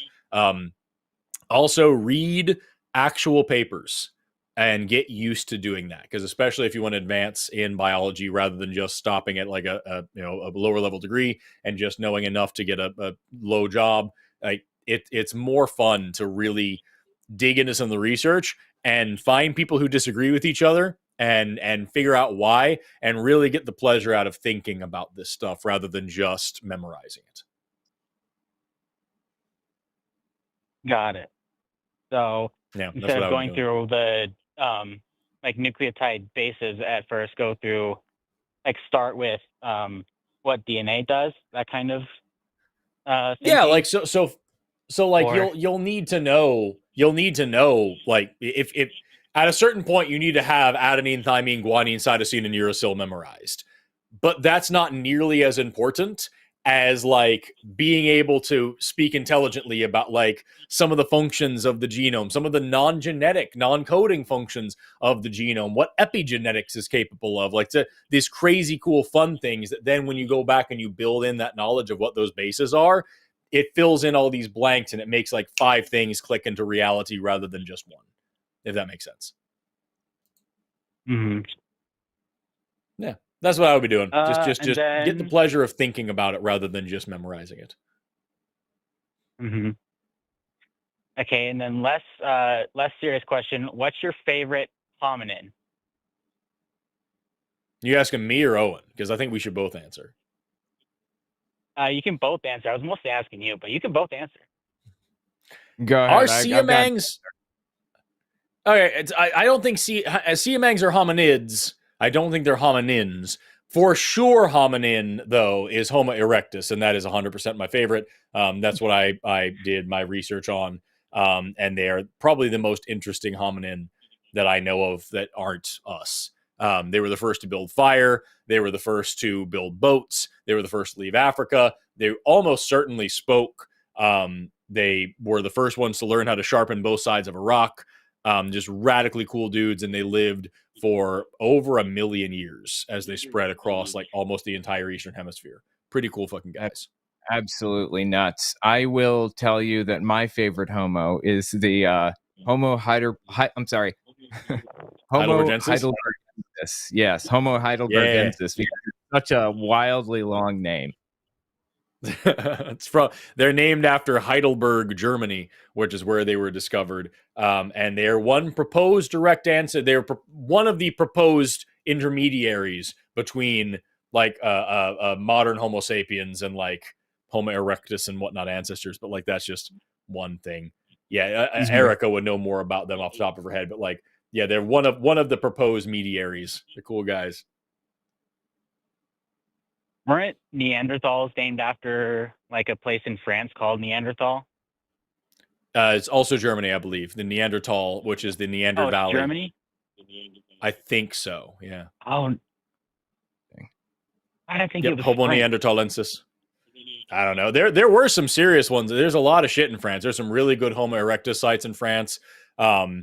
There's especially this like one weird fucking cave. I don't know, but like the whole Iberian Peninsula is full of really great archaeological sites from other species, especially Heidelbergensis, Heidelbergensis erectus, and that other motherfucker that was cruising around that area at the time. Yeah, they're really cool dudes. Anyway, with that, Neanderthals are my favorite. Neanderthals are incredibly cool because they also. Oh no, you can say either way. Either way is appropriate. Just as long as you spell it right.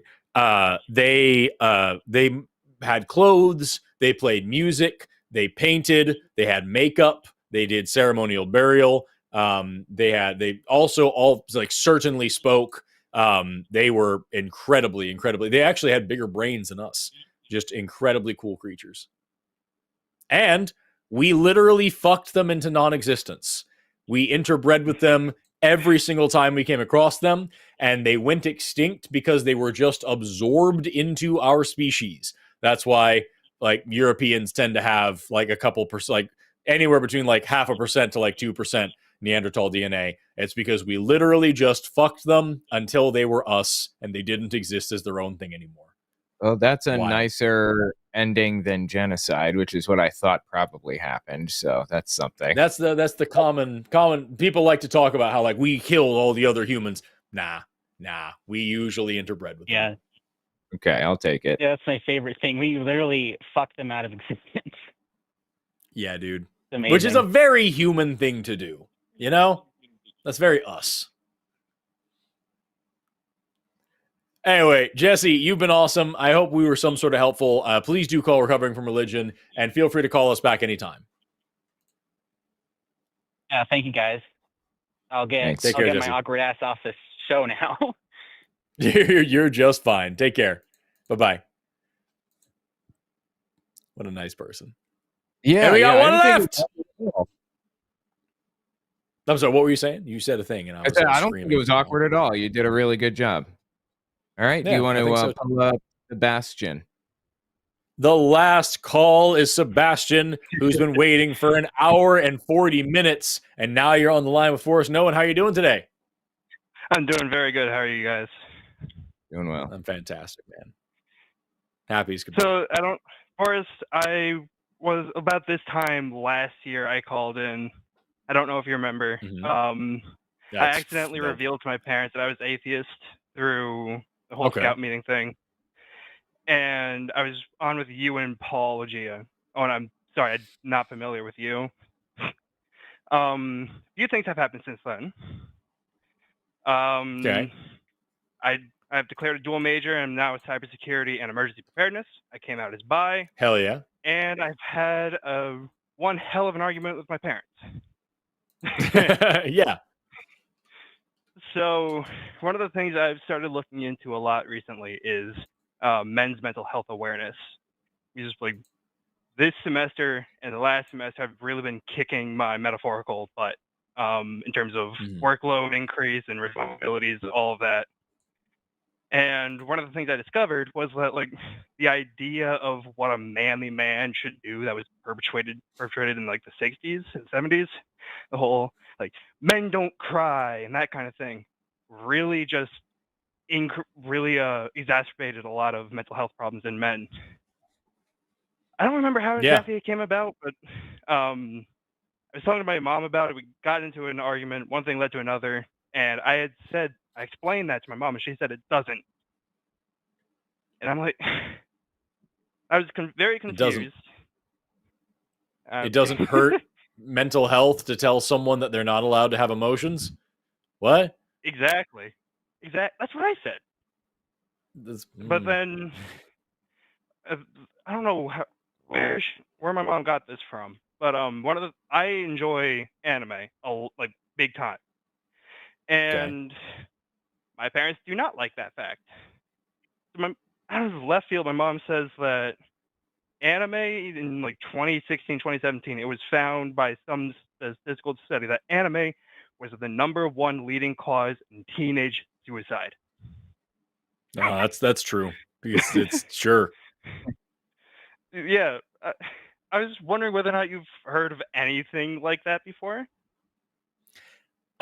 So that specific thing, no. Obviously, I am sane, so I have not heard of anything like that. However, I do know where that kind of thing comes from, or at least I have heard that kind of line of thinking where people don't understand correlation versus causation. So what the most likely thing, if I had to hazard a guess, the most likely thing is that your mom fucking made that up or heard some super Christian podcast where a guy was saying Pokemon is the devil and all these people that listen to the animes, they die and they kill themselves because the anime causes them to kill themselves. And that's where she got that. Was some mega preacher asking for $100 seed. That's where it almost certainly came from.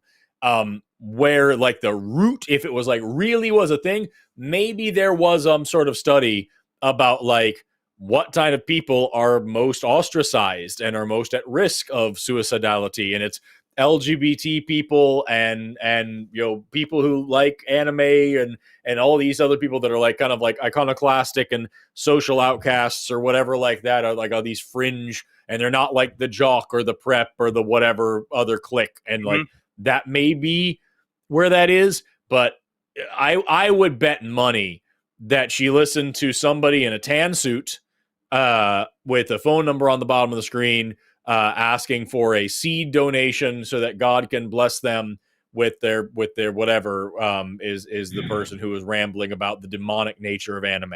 I would bet money that that's where that comes from. Gotcha. There's something else that I wanted to ask, and now that I'm on the spot, I actually forgot it. That happens.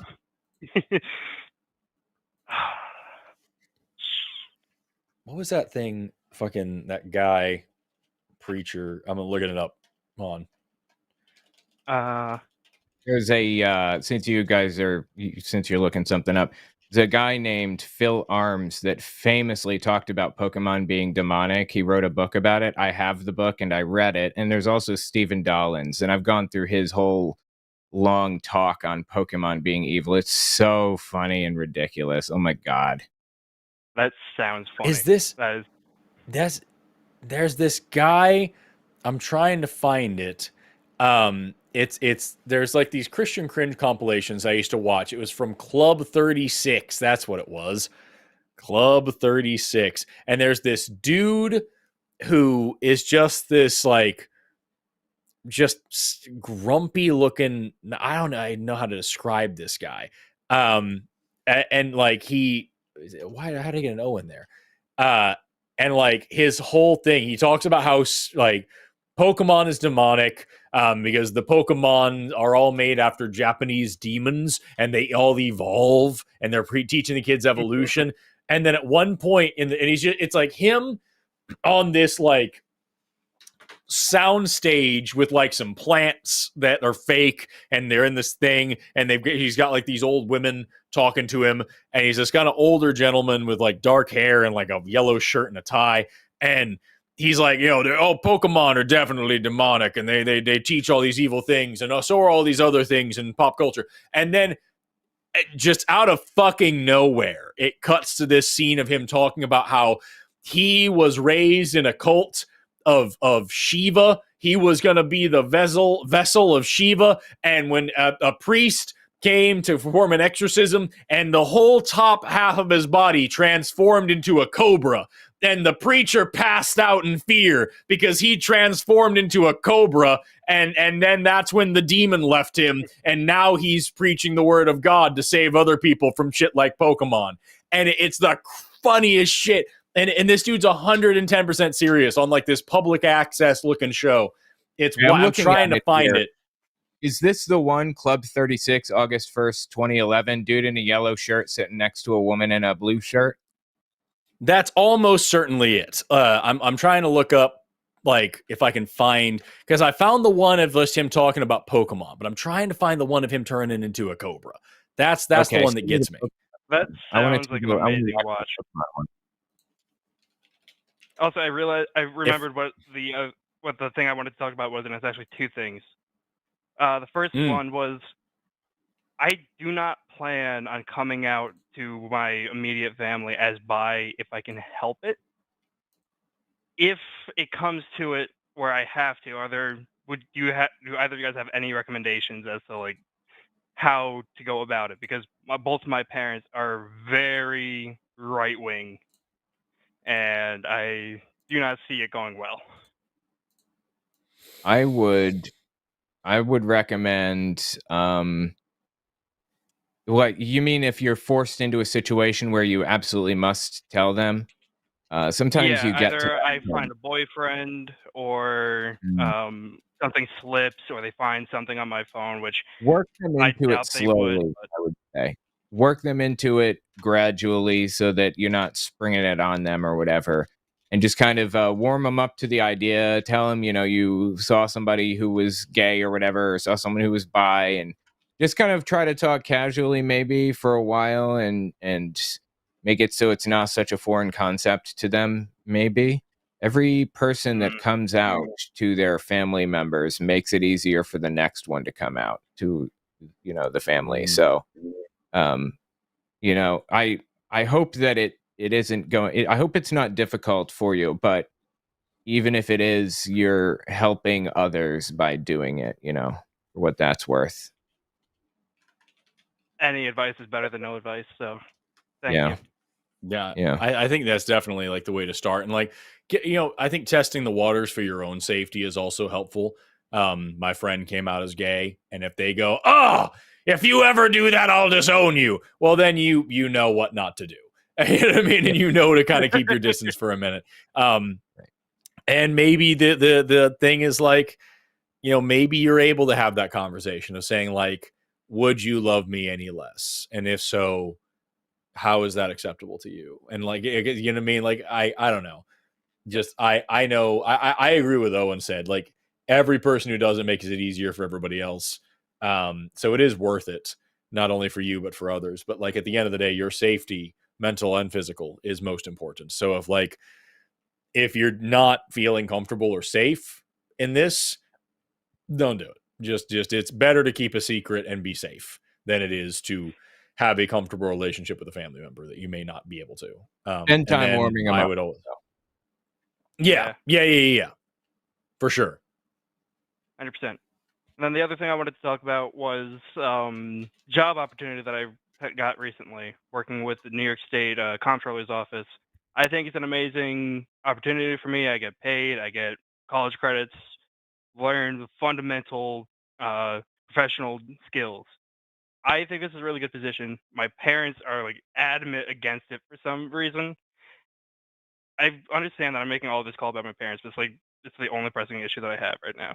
And it's okay. I just don't know what, if anything, I can possibly say or do to try and get them at the bare minimum off of my back. I understand that they want the best for me. I understand that they love me, want nothing but the best. But when I have them on my back about a job, I'm trying to find housing for next semester. I'm trying to study for a test. I have a presentation to prepare for. So many other things. This is just not something that I want lingering over my head. Right. Are you familiar with street epistemology? You heard of it, or? With what epistemology? Street epistemology. It's kind of a method of like talking to people about, well, just in case anyone in the audience is unfamiliar, it's like a Socratic reasoning method that is very non-confrontational. And I would recommend you do some of that especially with, trying to warm them up to being bi or whatever. That would be really useful to warm up to that. But also generally trying to get them to kind of open up about like how they feel and why they feel that way in a non-confrontational way. So it's not a fight, but they're just explaining, and you can let them know that like you're on their side and you hope that they're on your side too. It's just a way of like getting them to be less confrontational and angry and trying to force decisions down your throat rather than working with you to solve problems, basically. And it's just about, in my opinion, the only way that we're going to kind of work our way out of the mess that we find ourselves in politically right now, aside from, massive government action to whatever, on an individual basis. I think that's probably what we're going to have to do. Go person to person in our family and just try to build bridges with them and make them feel like they're heard and that you're interested in them, even if what they're saying is complete trash. Make them feel like, like you want to connect with them on this and you want to try to like build a bridge. Yeah, that'd be my for sure. Anyway, Sebastian, I hope that's helpful to you. I hope that settles some things for you, and I hope you're able to make use of it. Thank you. Yeah. And we're going to move on to end of the show, but yeah, I really appreciate you calling in. Thank you so much for the update. Appreciate you being here. Please call us if you have anything else we can do for you, all right? Thank you for having me. Cheers. By the way, for everybody in the chat, I just posted the video. I found it. So I've got that there. The Cobra transformation starts around the 8 minute 30 seconds mark. He's talking about that. And that channel is called Mr. Big Fun. If you click on that channel, he's got several these little crazy Christian compilations, and a lot of them are that show. And they are wild. The one about the 80-foot demons is a fun one. But this one is this guy talking about Star Wars, Pokemon, Smurfs, Harry Potter, and around 8 minutes in, he starts talking about how he transformed into a cobra. And it's Which just a wild ride. Is that the one titled Crazy Christians 1, Rant About Pokemon? Is that the one? Crazy Christians 6, Halloween special. Okay, I'm looking for it. I really want to watch this. I have my unfiltered YouTube channel. 13-year-old video. Okay, yeah. I'm definitely watching this on my channel on like Wednesday or something. That sounds entertaining as hell. Hell yeah. I would I would watch that. I would watch you watch this happily. Okay. That is our show, y'all. That's the end of it. It's all over now. Owen, do you have anything left before we wrap up? No, but I think that's it. Yeah, thank you so much for doing the show with me. Thank you for doing the show with me. It's been a lot of fun. Thank you to Arden for producing. Thank you to our call screener, I believe it was Stephanie Helms tonight. Thank you to our mods in chat. Thank you to all of our callers, even the ones that sucked. Thank you to all our chatters, even the ones that sucked. Thank you to Fire Halo for doing the timestamps. Thank you for watching. Have an awesome rest of your day and never stop learning. Bye-bye.